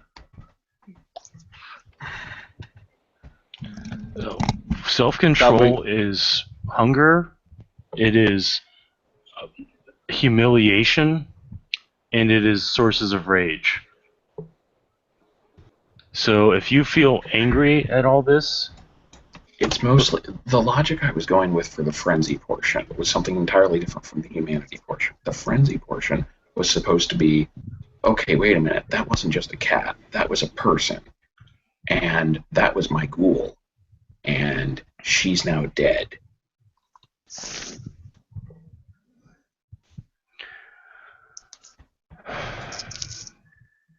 essentially what just happened was, like, you know, through the action that just happened here, this guy basically caused my ghoul to die. And he's high enough humanity, he doesn't see ghouls as, like, just idle pieces of property. He's responsible for them. He got her into that mess. Yeah, I would say, but the thing is that because of the words, you cannot frenzy. However, you are super pissed and super sad. Like, you're probably the only Nosferatu in the city right now that's a whirlwind of emotion. Okay, in that case, I will go with that and roleplay it as such. Sorry, not trying to derail the plot or the game or anything like that. Just, like I said, problem. I haven't had this shit happen for a vampire in a long time. So role-playing wise, as he figures all that out, facial expressions are a thing because you can't see anything, but in this case, he's just gonna, like, I'm assuming with the wards, he can't actually attack him, but would there, like, be clenching of fists, maybe some motions, angry motions in the direction of someone? I don't know if you could make angry motion. I mean, you can make whatever motions you want, just you can't physically attack anyone. I mean, if you want to grab me by the ropes, that's totally within the bounds, I think. I wouldn't be able to grab you roughly, though. I mean, once again, if you, as I said, you know, you're not physically actually hurting me at that point, so it's just my clothing. He could gently caress you by the robe. He is entitled to gently caress me whenever he damn well wants to. Okay, in that case, the short version, he's gonna go rigid and just, like, literally just, like, rip off, you know, his cowl. And by the way, he's nowhere near as ugly as standard Nosferatu. Fun fact for those who didn't know that up to this point. And just growl at Zahn. And this is, like, full on, like, if anyone here has heard vampires, like, who are on the verge of frenzy, that's what this sounds like. Hey, that's something Drake recognizes, because he's been around Bruja a lot. And he's saying this in Cantonese because he's slipping back to his native tongue. You killed my ghoul. He will Zahn will kind of look at him up and down, and he will say, From my understanding, from what I have been told, the chances of them being unmarried from this essence were slim to none. We saved Hong Kong, and if you wish to paint me as the villain, then I shall wear the darkest black. But I saved my city and what I cared for, under orders from my lord, as any of you would do.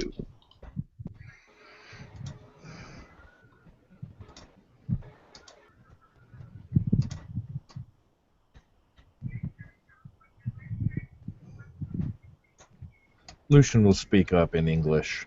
I believe that's about enough now.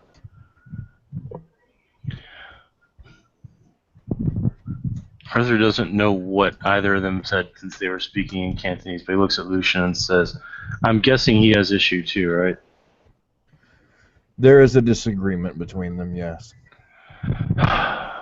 Always disagreements. Keenbai is at this point, since he's basically, I'm assuming at this point, the immediate rage is out of his system, and he's not about to, like, you know, try to throttle anyone anymore. He's just going to not say a word. He's throwing on his cowl again, tightening up his robes, and he's gone. Just, like, out the elevator. Arthur's going to look over at Zahn and say, just in case this happens again, here's a fun fact.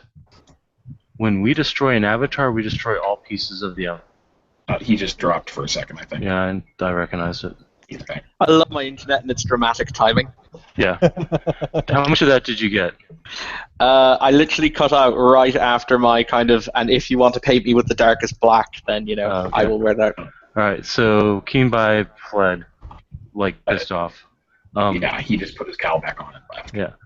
Arthur's looking at John saying, just so you know, for future reference, when we destroy avatars, we destroy all shards of the avatars at once. If we had had that person, we could have destroyed his avatar and the shards of every piece that he had thrown into those people. They would have been safe, they would have been alive, and they would have remembered nothing. Zahn massages his temples and says, "That is all well and good. However, what you fail to understand is what we encountered was not his exact physical form. I'm not exactly sure why dust remained, but there was no physical person to bring you. This all happened in the mirror worlds when we destroyed his masterpiece to the largest piece of his essence that caused a trickle-down effect to destroy the others. There was no body to bring you, and unfortunately I can't drag a soul into reality." No, but I can. And I've been to the mirror world before. You have my number. Next time, just call me. And Arthur will stand up and walk out. And Michael will just sigh and go find a seat. Zahn makes some reference to Guaylo and their Guaylo problems and infecting his city and Guaylo. Or infecting the city, rather. Guaylo.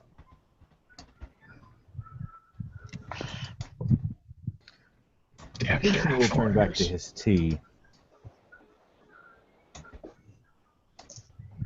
However, because he's not an ignorant cookie, at this point, contemplating, he knows he has men outside, but he doesn't know if he can leave this building safely.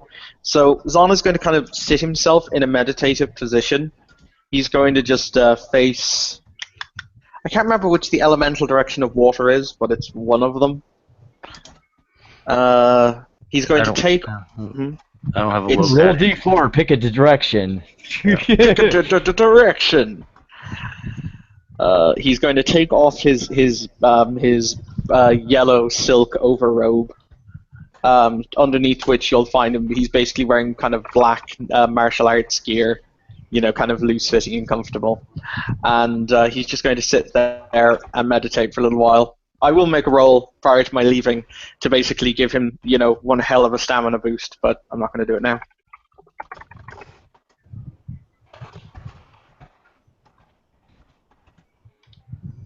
And he's meditating. And I'm gonna say... And in walks a monk. Oh, okay. I'm gonna throw carrying a puzzle fried chicken. I'm gonna throw a puzzle at him. Seeing the monk walk in, Michael will slide closer to Tony, like just chair, slight move, and she's gonna look at him and raise an eyebrow. He's gonna set down the fried chicken. He'll play it off like he didn't even notice he did it. And open up the bag and look around and says, "Who wants dark meat?" Tony will raise her hand. Sure, I'll take a piece. He'll pull out some paper plates and hand her a chicken thigh. She'll start eating. It's KFC. He'll then begin brewing traditional Japanese white tea for himself and anybody else who wants them.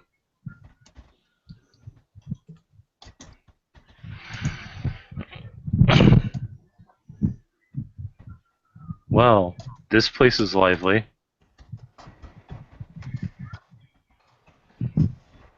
Yep.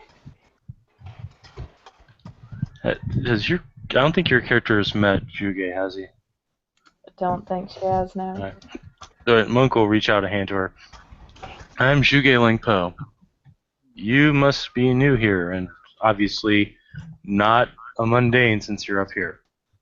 She'll wipe her fingers off on her pants and then shake his hand.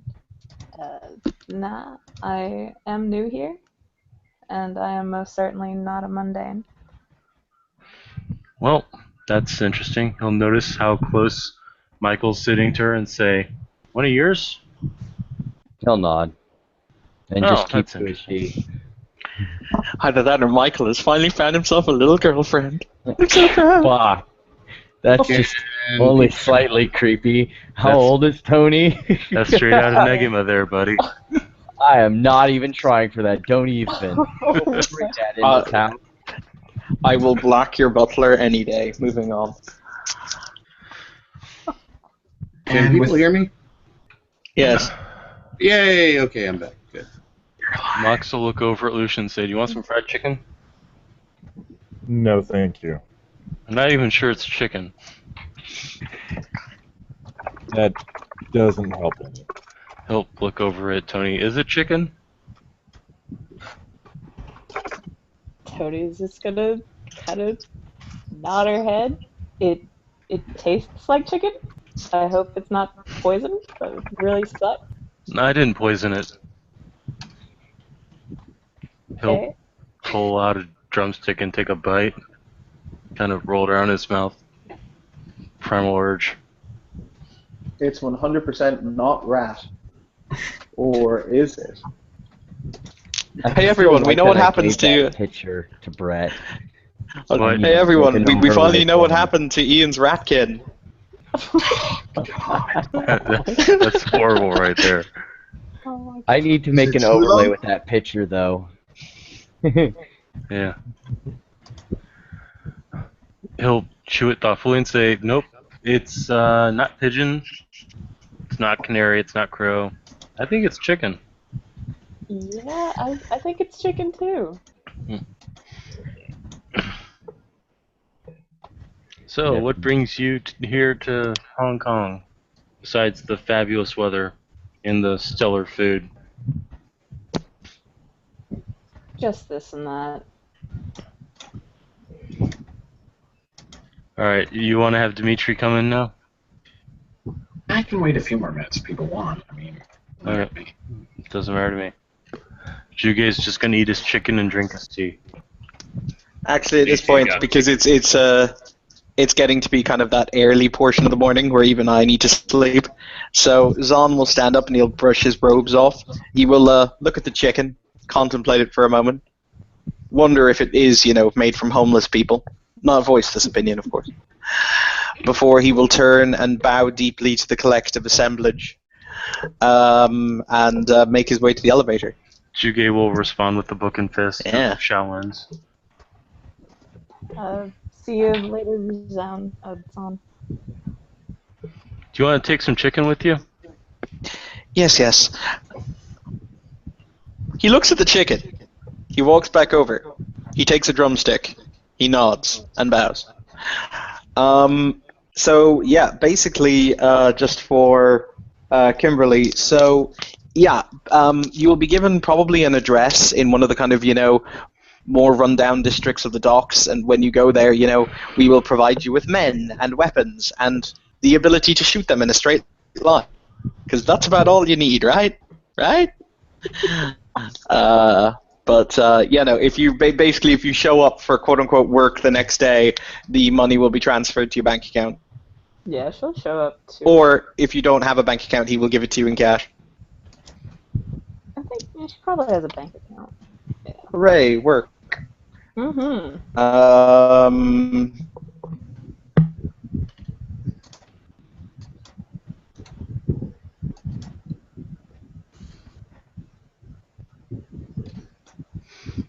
So Mox is just gonna look at Michael. No chicken? I'm fine. And he'll give a slight nod, kind of a almost partial bow, and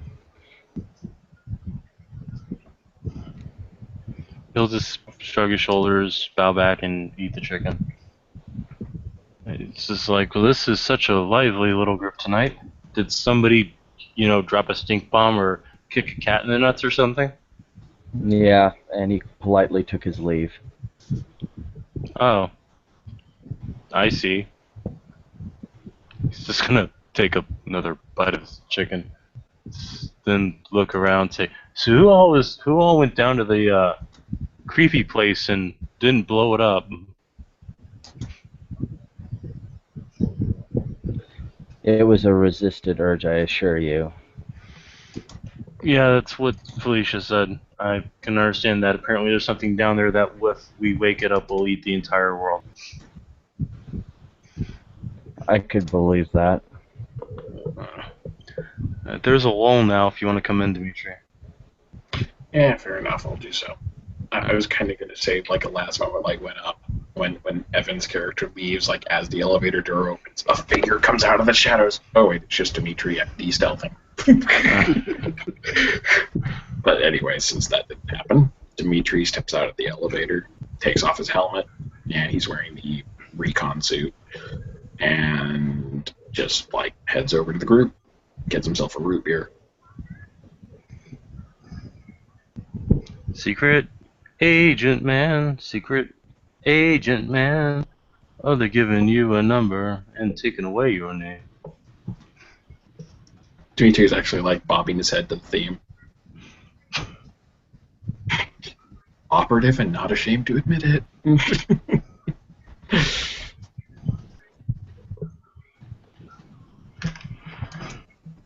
I take it Felicia is doing well after the events from last evening. Yeah, she's recuperated. Wasn't exactly happy with what she saw down there, but you know, she's a fighter and she's ready to do whatever she needs to do to help out the city. To be fair, I don't think anyone was adequately prepared for what they would see. You see, I'm kind of ticked off because they knew they were going to, both Shosuro and Felicia knew there was going to be a fight, and they didn't even think to invite me.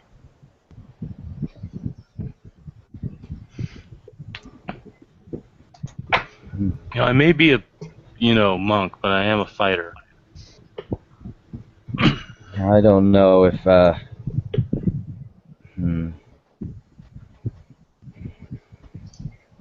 was only there for, I have to say, I don't know how much help I actually was, so maybe it was best that just set this one out. Yeah, I guess so. Well, you did stop that one tank-like zombie cold. That was impressive. There was a tank-like zombie? Yeah, it almost plowed me over. You're much more buff than I expected for your age. At least he looks kind of confused. People look up and just kind of look Dimitri dead in the eye as if to say, Mox will raise an eyebrow. Mages can make themselves stronger? Oh, see, it's stitches. He's actually going to. He's totally. If you want me to roll manipulation subterfuge, I will. But he's telling the truth on this. He looks over at Mox and is like, "Yes, actually, if we're skilled enough with living matters, we can actually enhance our bodies."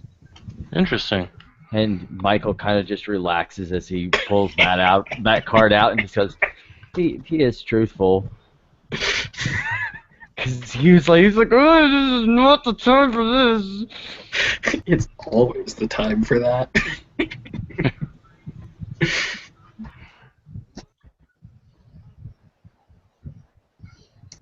Anyways. Oh, I'm glad you didn't get stomped on. As far as not being prepared for the place, like I said, Asuka and I had at least an inkling of what we'd be walking into. That's why we brought all the fire. Did you just say fodder? Fire. Fire. Okay. Just making sure. Might have been a Freudian slip.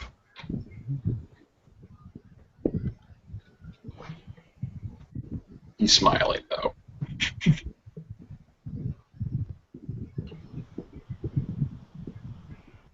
In all seriousness, we would not have been able to even reach the place without help from everyone else. Wait. How did you get down there anyway? Some fellow of the traditions. I don't remember his name. He looks over at Michael like, do you get his name?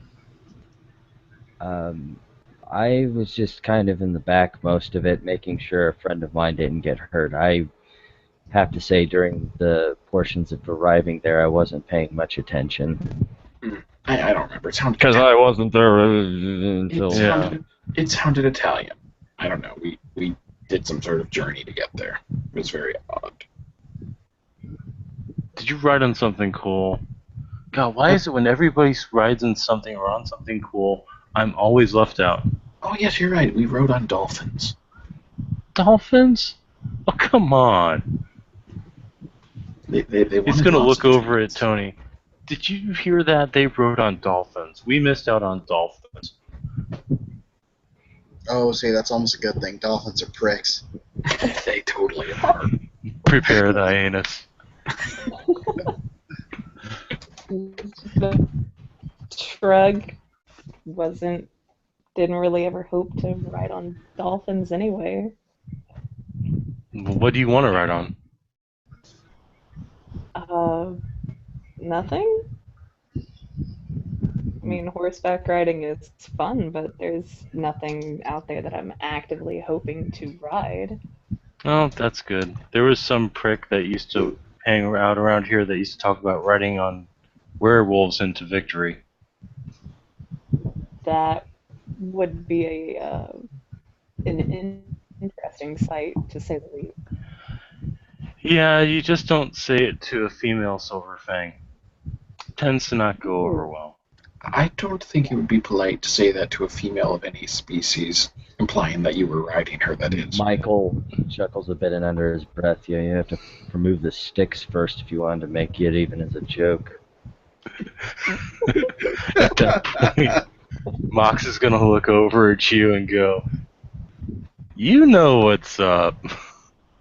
You've been around werewolves before, haven't you?" I've met a few when I was in the States. That's good. Most people don't like turn eaters. It's good that you're branching out.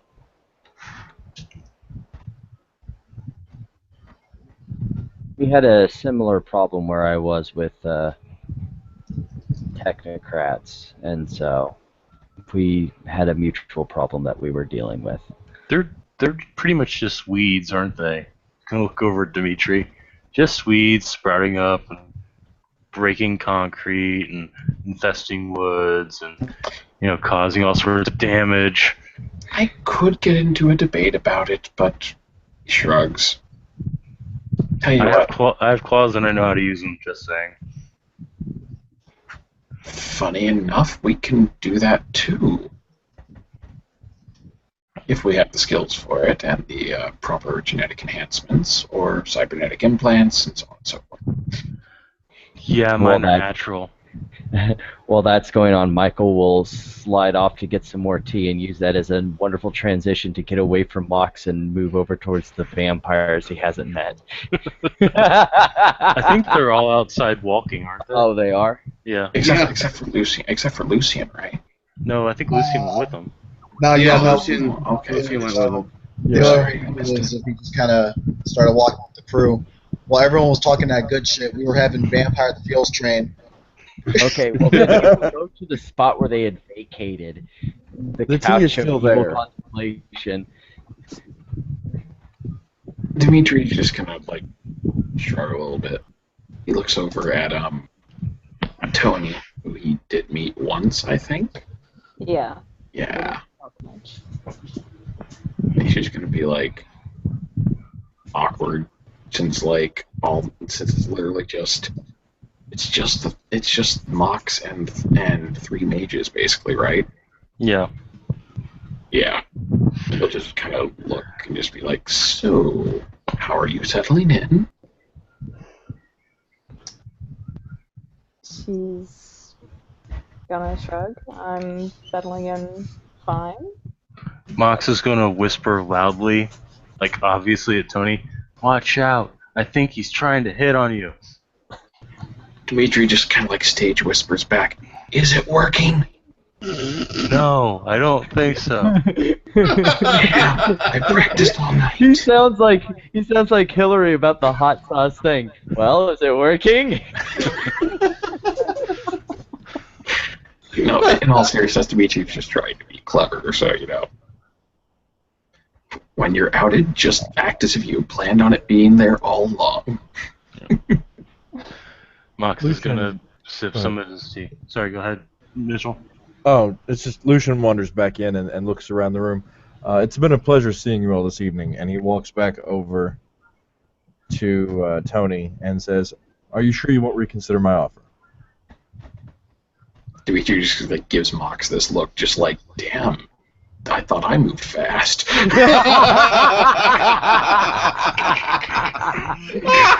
Mox is just gonna shrug his shoulders like, hey man, players gotta play. Cody's going to shoot a glare over to Dimitri for looking back at Lucian and nodding. While I do appreciate the offer and have no problems taking your money, I would rather be in debt to you. So I will have to decline the offer. Understood. Unless the money was Have a good without evening. it. And he turns around and walks off while she's talking.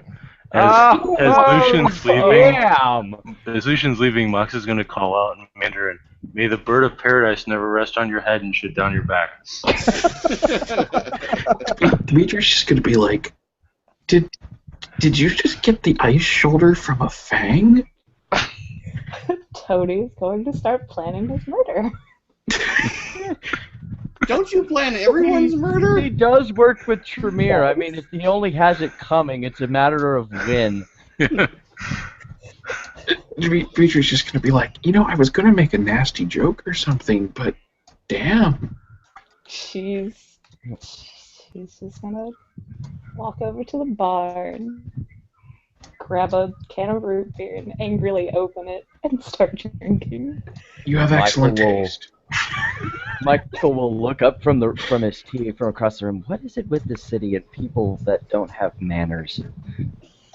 I don't know. I think I'm the very pinnacle of proper etiquette.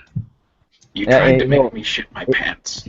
Actually, I'll etiquette that, and he'll say, with the aside of you, and he'll point to Mox, especially the natives. Dimitri's gonna be like, you tried to make me shit my pants. You needed to learn. You didn't need to keep the suit on all the time. And and as it turned out, I did. So apparently you still haven't learned your lesson. He's like, you want a piece of fried chicken? They'll set up. Dimitri's just gonna be like, the joke's on you. I prepared a septic system.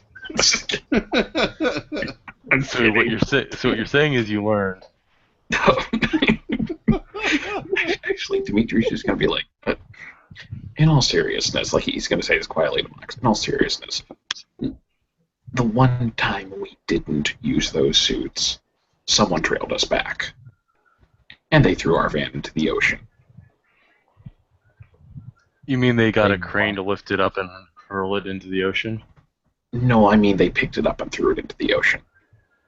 Oh, these are those Sabbath things I keep hearing about. Yes. So you're gonna look over at Michael. So do they care? Do the House of Staves care if we eat those things? Why would you want to? According to Arthur, we are actually quite permitted to attack them if we want. Apparently, the Prince of the Vampires has no issue with them dying. Oh, really? How powerful are they? Well, I mean, obviously they picked up your van and threw it in the water. Dimitri's gonna kind of like look a little awkward and be like, "Well, I don't know all of their capabilities, but yes, one of them is apparently very strong. And there's also the one that I saw take multiple exploding incendiary rounds to the face, survive easily, absorb people, and then have a car exploded under them, and then get knocked back through 2 warehouses or something along those lines. And it at that point, it didn't get defeated, it just chose to leave. So, yes. I think some of them are fairly nasty.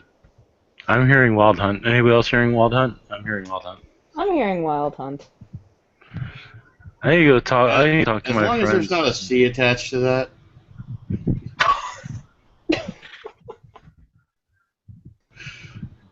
At this Yeah, point, you're Michael not will there. just under his breath, because he knows the dove spirits that are like keeping this place peaceful. It's like, why can't there be more of you in the city? Unfortunately, you don't have spirits, so they can't talk back. I have spirit I do. speech. Do you have it up? It's a gift. Oh, that's right. You hear back. Well, you can talk to your friend Arthur about that. Dimitri's just gonna be I'll like, have to. Dimitri's going to look over, and apparently, Michael, he's apparently seeing them also and also able to communicate. He's going to be like, I'll have to make sure to ask him about that. Would he be able to understand from the use of the gift? Because it's actually speaking in like the native tongue of the spirit. Right, isn't it using Enochian? You have to use Enochian to communicate with spirits without having Spirit 2 activated. So I can't understand the Enochian portion. Nope. But I did hear what the spirit said back to him, right? No, because you don't have Enochian. Oh, you heard what he said to the spirits. You heard some kind of weird trilling back. Oh, weird. Yeah. He's just gonna be like sticks a finger in his ear and kind of is like, thought I could understand these things. Don't feel bad. I can't understand them either. He sticks his finger in the ear. Wait a minute, was that 28.8 baud?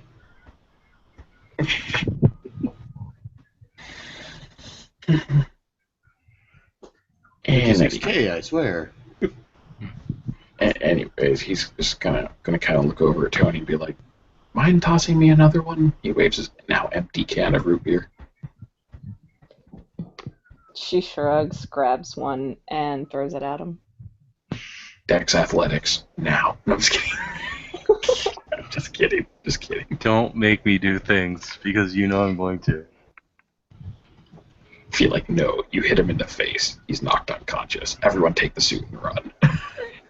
I just got an image in my head after that conversation of Mox will intercept the soda. Of little Michael, like with birdseed infused with gnosis, singing "Feed the Birds" for Mary Poppins. Alright, so as Kim throws it, the monk will intercept the soda and look at it. You making any rolls that I need to roll about? Not yet. He's just gonna be like, thank you, but I did have it. I couldn't be sure. This stuff's bad for you. You really shouldn't drink it. No, what's bad for me are chemical stimulants. He's got you there. Alright, now you can roll perception awareness. He's watching, so I'm rolling willpower on this. Okay. Don't botch. It's okay, I still failed. Well, I got one success, but you beat me. Yeah. He sets down the soda in front of you. Here, let me get this for you, and he'll click it open. Even though he hasn't seen you do anything, he's just like, urge to drink it versus urge. Not only did you grab it, and I've seen you do this shit multiple times before, this is out of character, by the way, and all that shit put together, you just opened it. That's unhygienic. He didn't. He set it down, clicked it, and then pushed it over. Like, you didn't even see his hand touch it. Oh.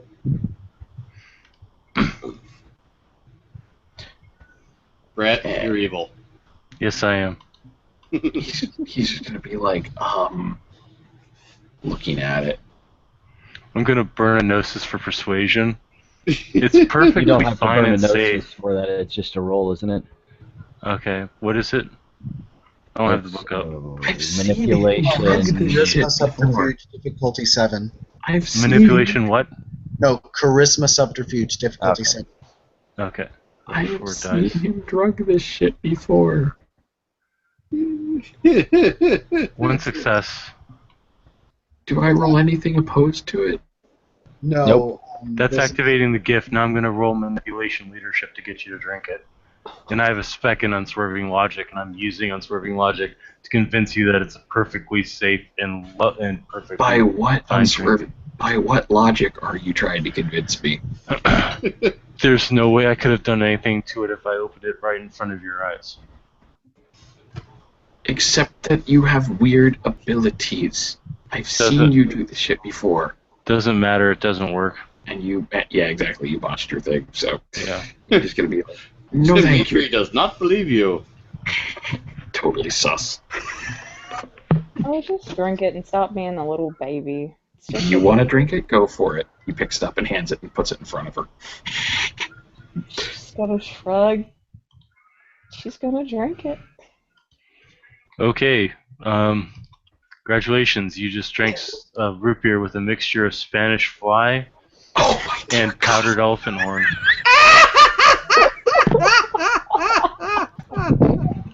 Oh my god!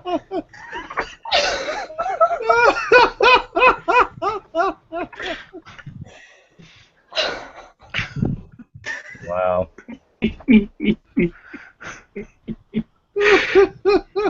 Okay, so how is that going to happen? Basically, she'll be under the effects of enhanced physical heat. Dear Christ. And this is right when Marcus walks back out of the elevator. Yep. Along with Raven, after their real talk session. By the way, okay, so how exactly is Tony responding to this? Does she get a chance to, like, willpower or something her way? Stamina. Roll your stamina. So what's happening at this point? Dimitri is standing at the bar on the opposite side from Tony, and she just drank out of a can of root beer. Mox is behind the bar with a bucket of fried chicken. Could you roll for me 3 stam? I'm not sure how to do it on here yet. You pull up your character sheet. Stamina. Yeah, it's 3 stam. By the way, Kimberly, have you tried using the dice stream yet? Mm-mm. If you look on the left-hand side of the screen, there's a yellow circle that pops out when you move your mouse there. It says dice stream. Click it. I mean, I was just gonna let him. No, I'm just saying for future reference. Alright, so do you need me to roll for you? Yeah, please. Alright. Well, that sucks.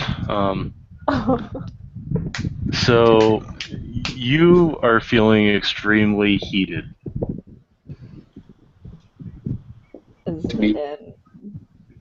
Just for my Wait, like an injury?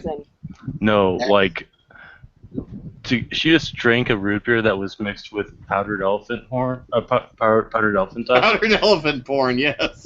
Powdered elephant tusk and Spanish fly. Okay, and for the I mean, person other who than doesn't tasting know what nasty, that I'm does, unsure of what exactly that does. yeah. It's a aphrodisiac. Okay, you mean heated in that way. Yeah. She loved you long time. Yeah. You're horrible people. Yes, I am. Okay, well, honestly, yeah, since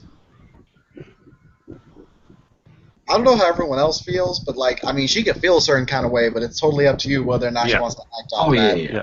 All it is physiology right now, and yeah, Mox is actually looking kind of discouraged because this was all supposed to give Dimitri blue balls. Sorry, Dimitri has a curse. She's gonna kind of stand there, set the can down. Her face is red. He just like kind of whispers to her, "I told you."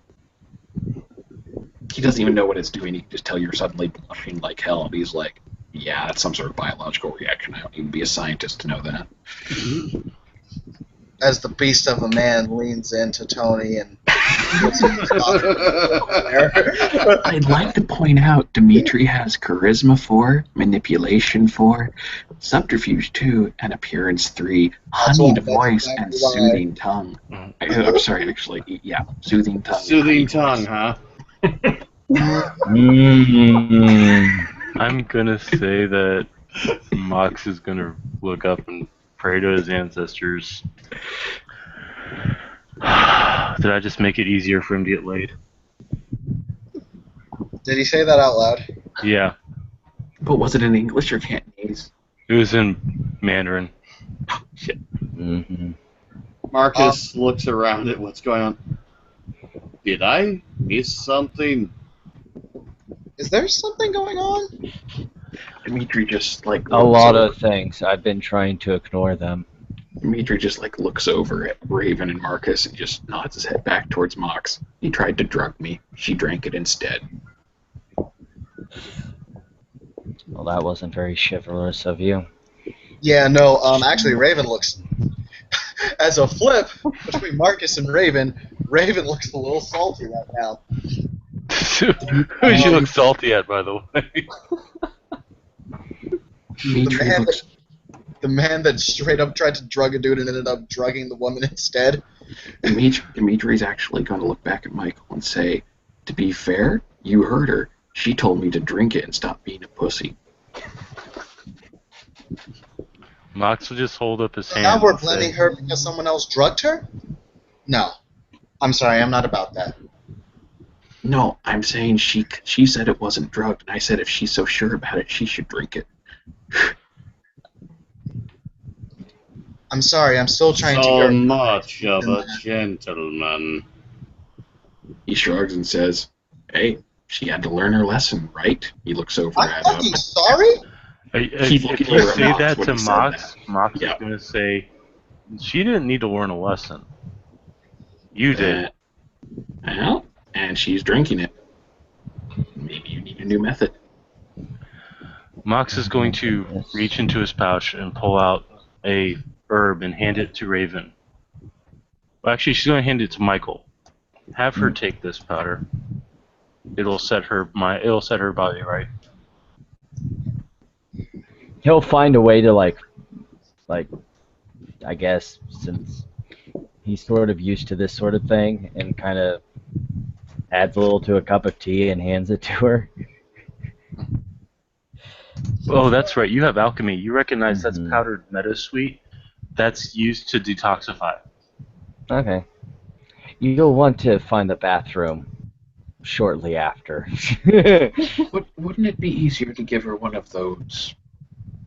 He like shrugs. Those things Arthur makes. Do you have one?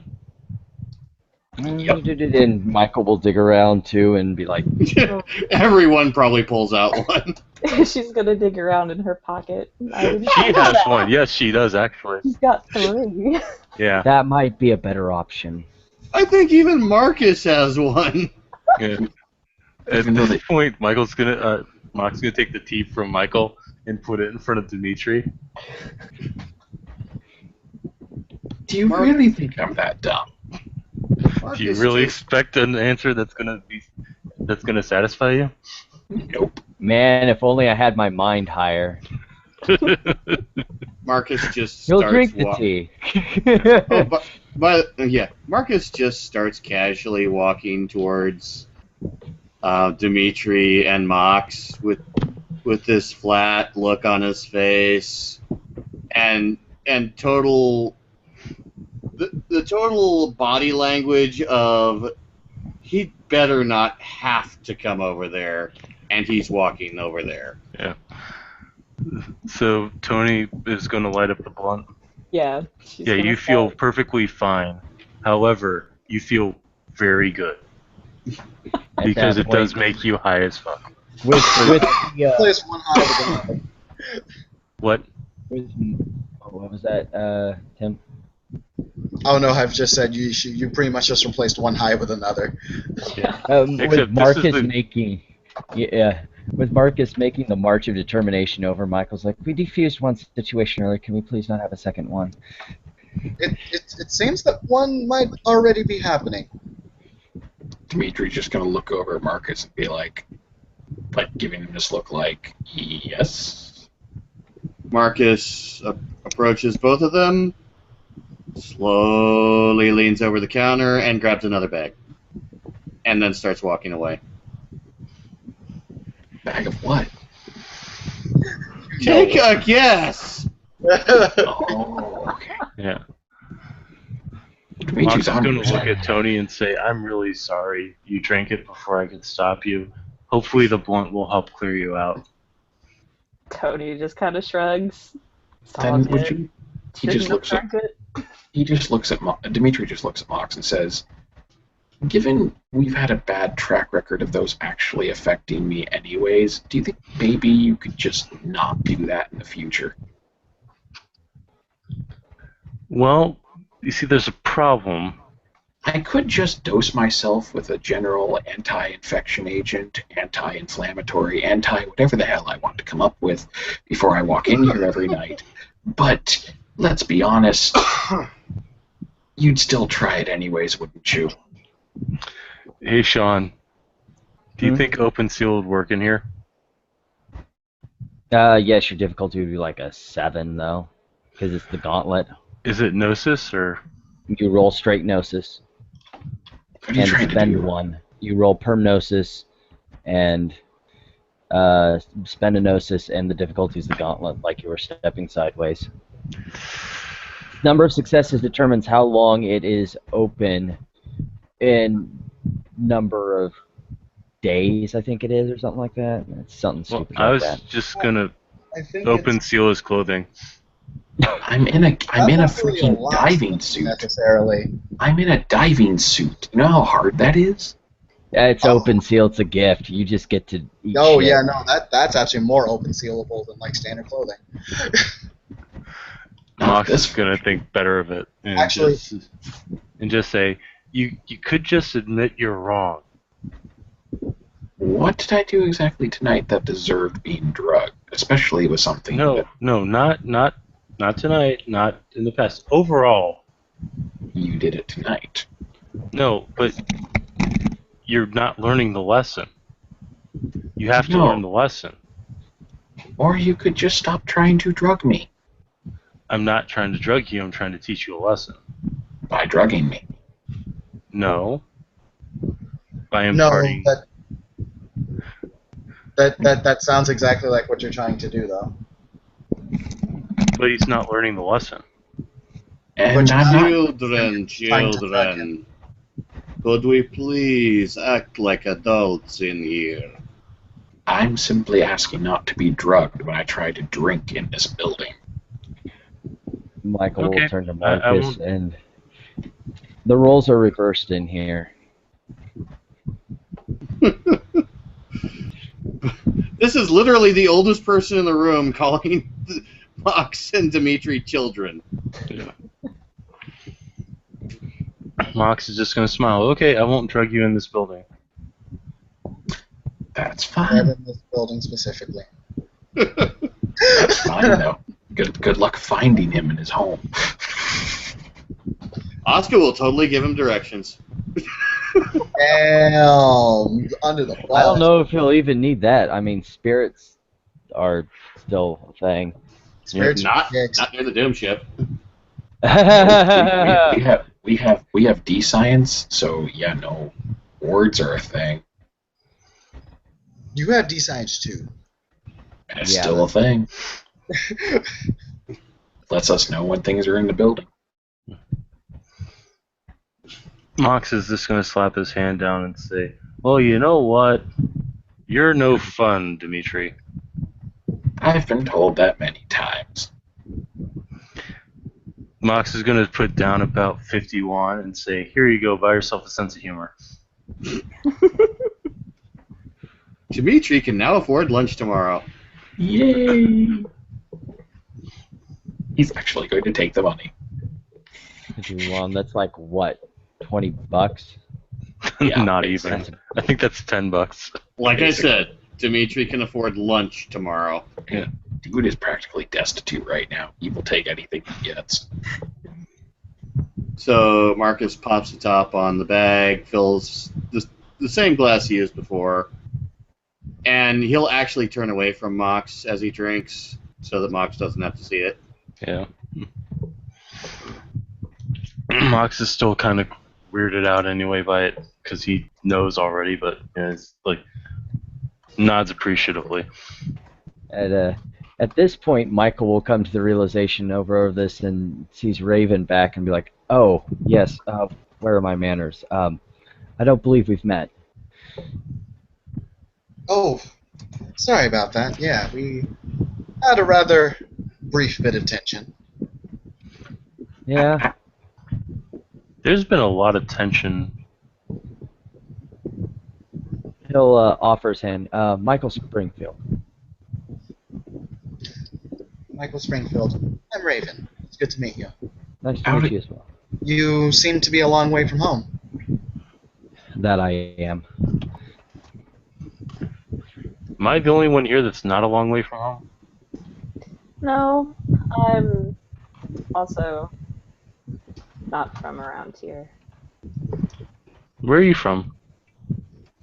She pauses for a moment. She kind of starts thinking, San Francisco. I was born in Shanghai. Grew up in North Carolina, then I moved back to Tibet. Now I'm here. She nods. Cool. I'm a priest, by the way. I know it doesn't seem like it. Seems like we're all magnetically drawn to the States. I have never set foot there. You're missing out. Then I correct my statement. You'd love a place in New York called Little Italy. Why? Because it's got some great food. He'll perk it. Michael will perk up to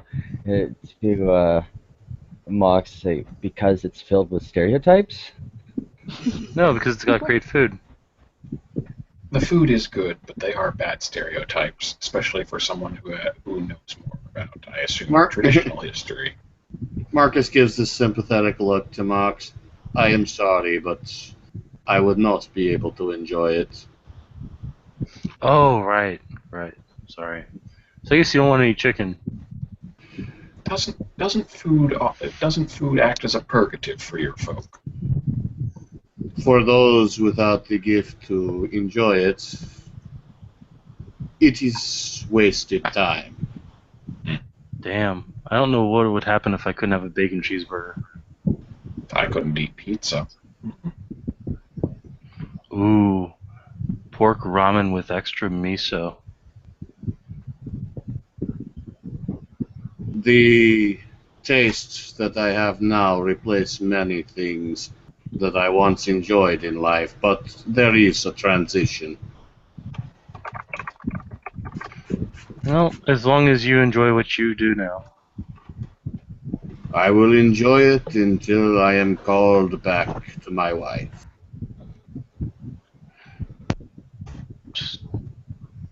He'll kind of look down at this and say, I'm sorry, man. I am not. She is waiting for me. I know this. She has waited for me before.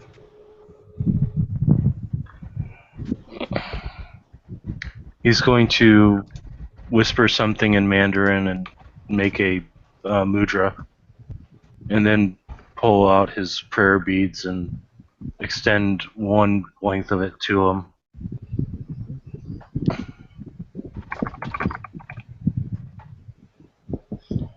Marcus is going to have no idea what he's doing. He's just going to smile. It's a small prayer for your soul and the soul of your wife.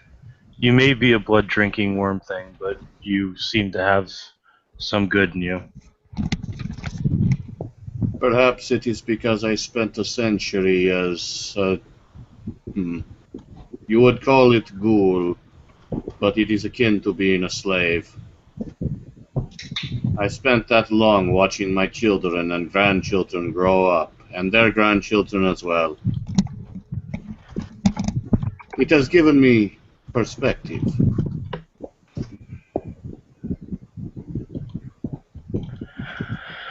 Yeah, perspective is good. Understanding that there is knowledge in knowing that you know nothing. That's my master once told that to me. Your master is wise. He better be. He's one of the few Shambhala masters left in the world. And in life is that quest to try and learn as much as you can. Well, not as said to Michael. Then I am woefully behind on what I should have learned. How old are you exactly? Older than the Christ by 2 centuries, at least. Jesus! I fought in the second war against Carthage, and I have seen Hannibal across the battlefield. He's actually going to, like, as an exclamation, say, Jesus Christ! Which to you might just be like a, yes, that's exactly what I was talking about.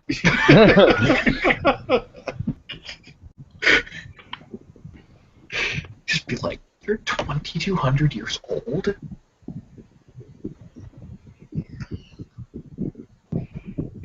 See? Sorry, Wow, worm things can live a long time. The only thing that kills us is despair. and fire. And sunlight. And decapitation. But mostly fire. And claws. My blades. I don't He know. looks interested in that. He's gonna raise his hand at that point. We should be more. Yes, We should be more polite because there's 2 of them here, and we don't want them to don't want to make them feel unwelcome. No, of course not. Things that can physically kill us only become dangerous when we allow ourselves to be exposed to them. So, as I said, the only thing that kills a vampire is despair. Or stupidity. Anyone who is stupid enough not to know how to survive should never have been given the gift in the first place. Raven smiles behind her surgical mask and nods her head. Although she will look at Mox. She'll ask, question for you. What is a worm thing? Something that's been corrupted and twisted by the worm into a mockery of its former self. Okay, now what is the worm? Is it some kind of dragon?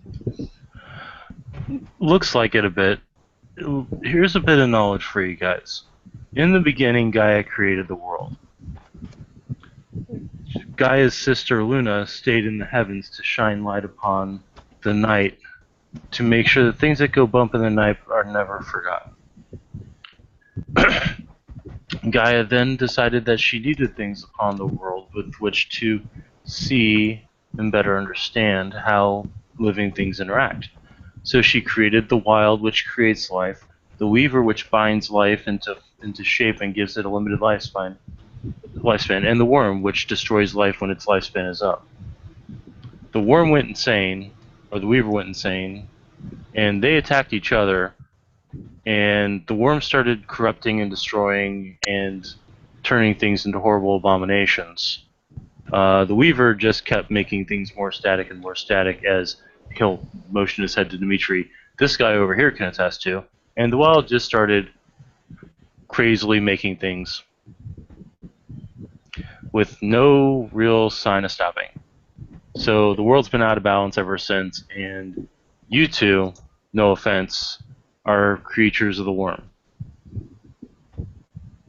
Our kind has existed since the ancient days. Perhaps we are necessary to the world's balance.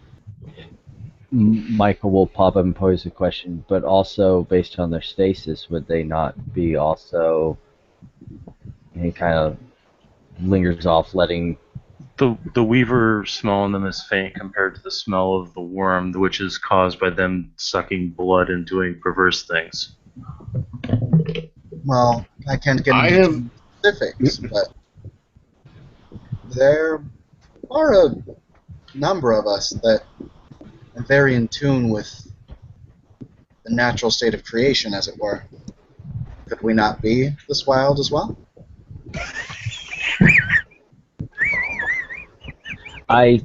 Michael seems to think over that a minute and goes, Do I need to rage roll? No. The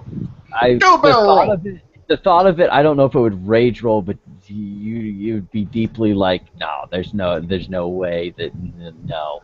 Like that absolute denial kind of thing. Yeah. Absolutely not. That does not happen. Yeah. As soon as it's out of your mouth, Mox is just like, nope. You may have learned to adapt yourself to the wilderness, but you are not of the wilderness. I was born in it, forged by. Oh, the gangrel thing. Oh, okay. You merely adopted it. Do you feel in control? I didn't see a cell phone till I was already a man.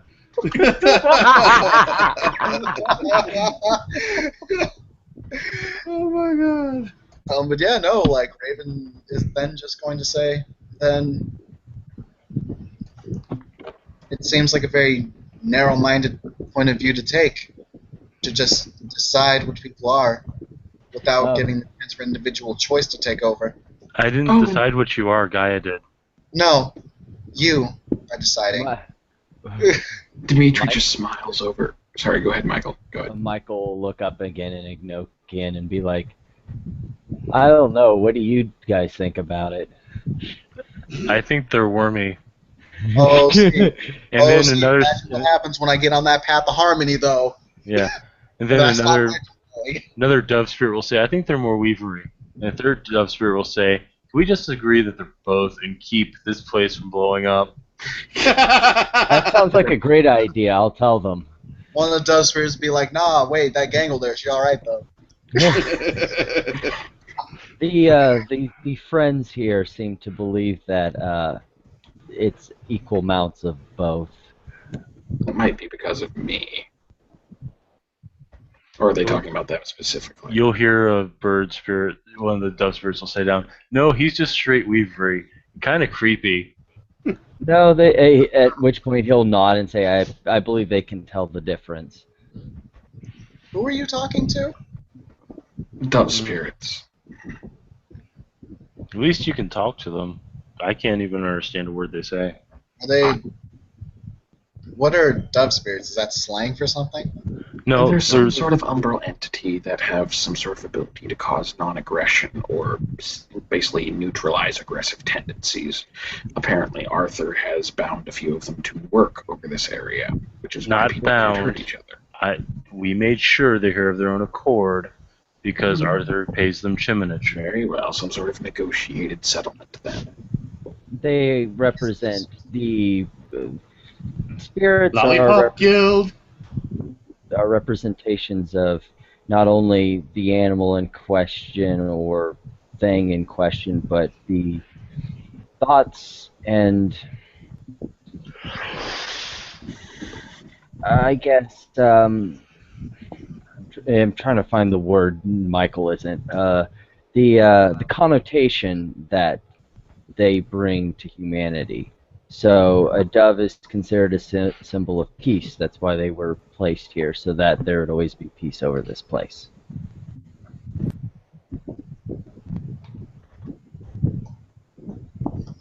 Interesting. Okay. Now, if you want to talk about a wild thing, that's that Arthur guy. The dude's so wild and balanced, I don't even understand it.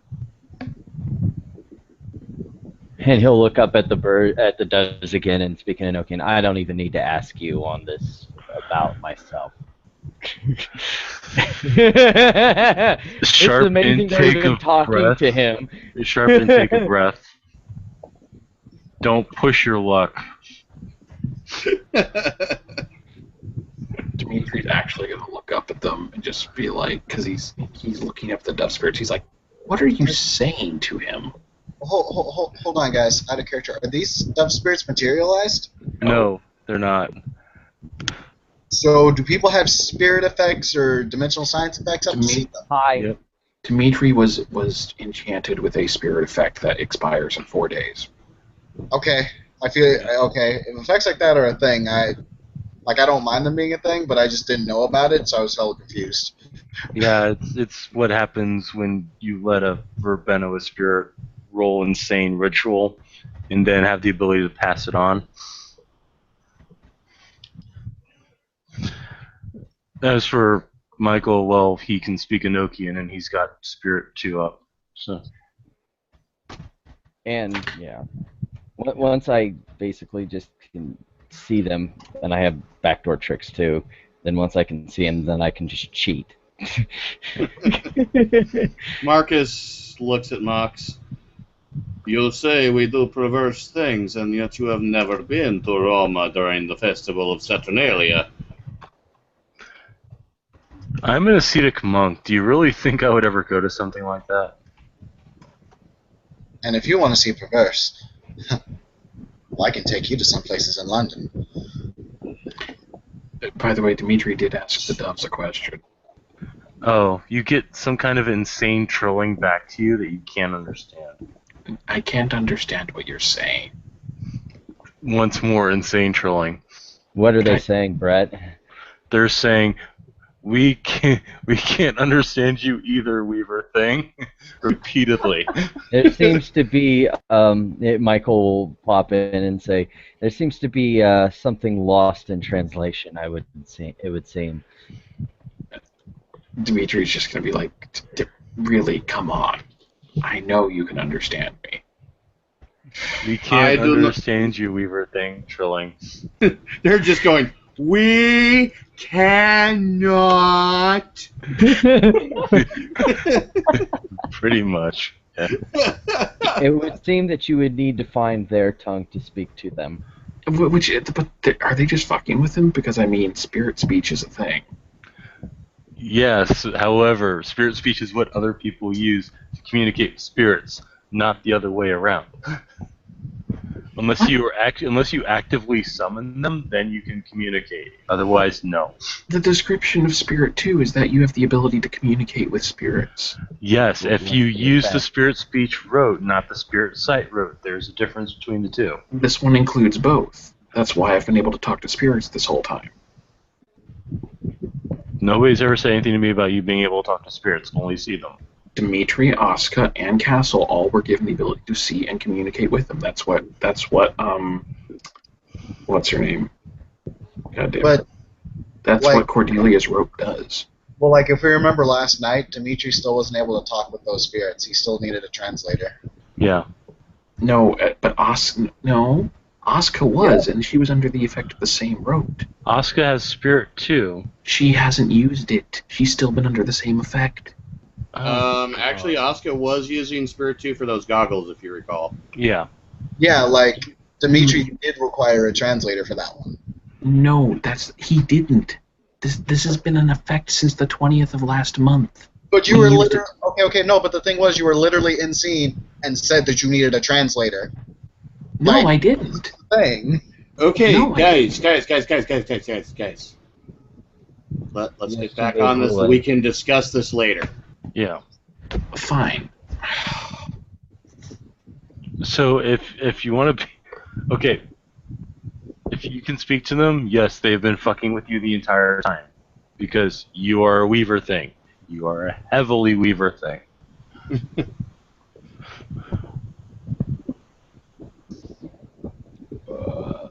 Sweet. So at this point, Tony's just going to kind of wave to everybody, and then she's going to make her way to the elevator and go back to... Mox is going to wave goodbye, and Dimitri's apparently going to exit too. So I'm just going to say, I'm tired. It's almost 4 o'clock in the morning. I got to go to sleep. Before we end things off, I got one more thing Marcus wants to say to Mox. No problem. The graveyards have been unguarded. This is greatly disturbing. My priests, the priests of my order, my people, we do our best to tend to the graveyards and make sure they are not disturbed. Unfortunately, there's been a couple of graveyards that have been horrendously fucked with in the city. And yes, the ascetic monk just said fucked with. I thank you for helping, but you would have had allies before, and I will find out why you do not. Well, if you find out why not and it's somebody being a dumbass, let me know. I will certainly let you know. Good night, Presti. Good night. Alright, I'm going to go ahead and call it. Thank you, players, for playing. Thank you, watchers, for watching. This has been another edition of Hong Kong House of Cards. Have yourself a good night.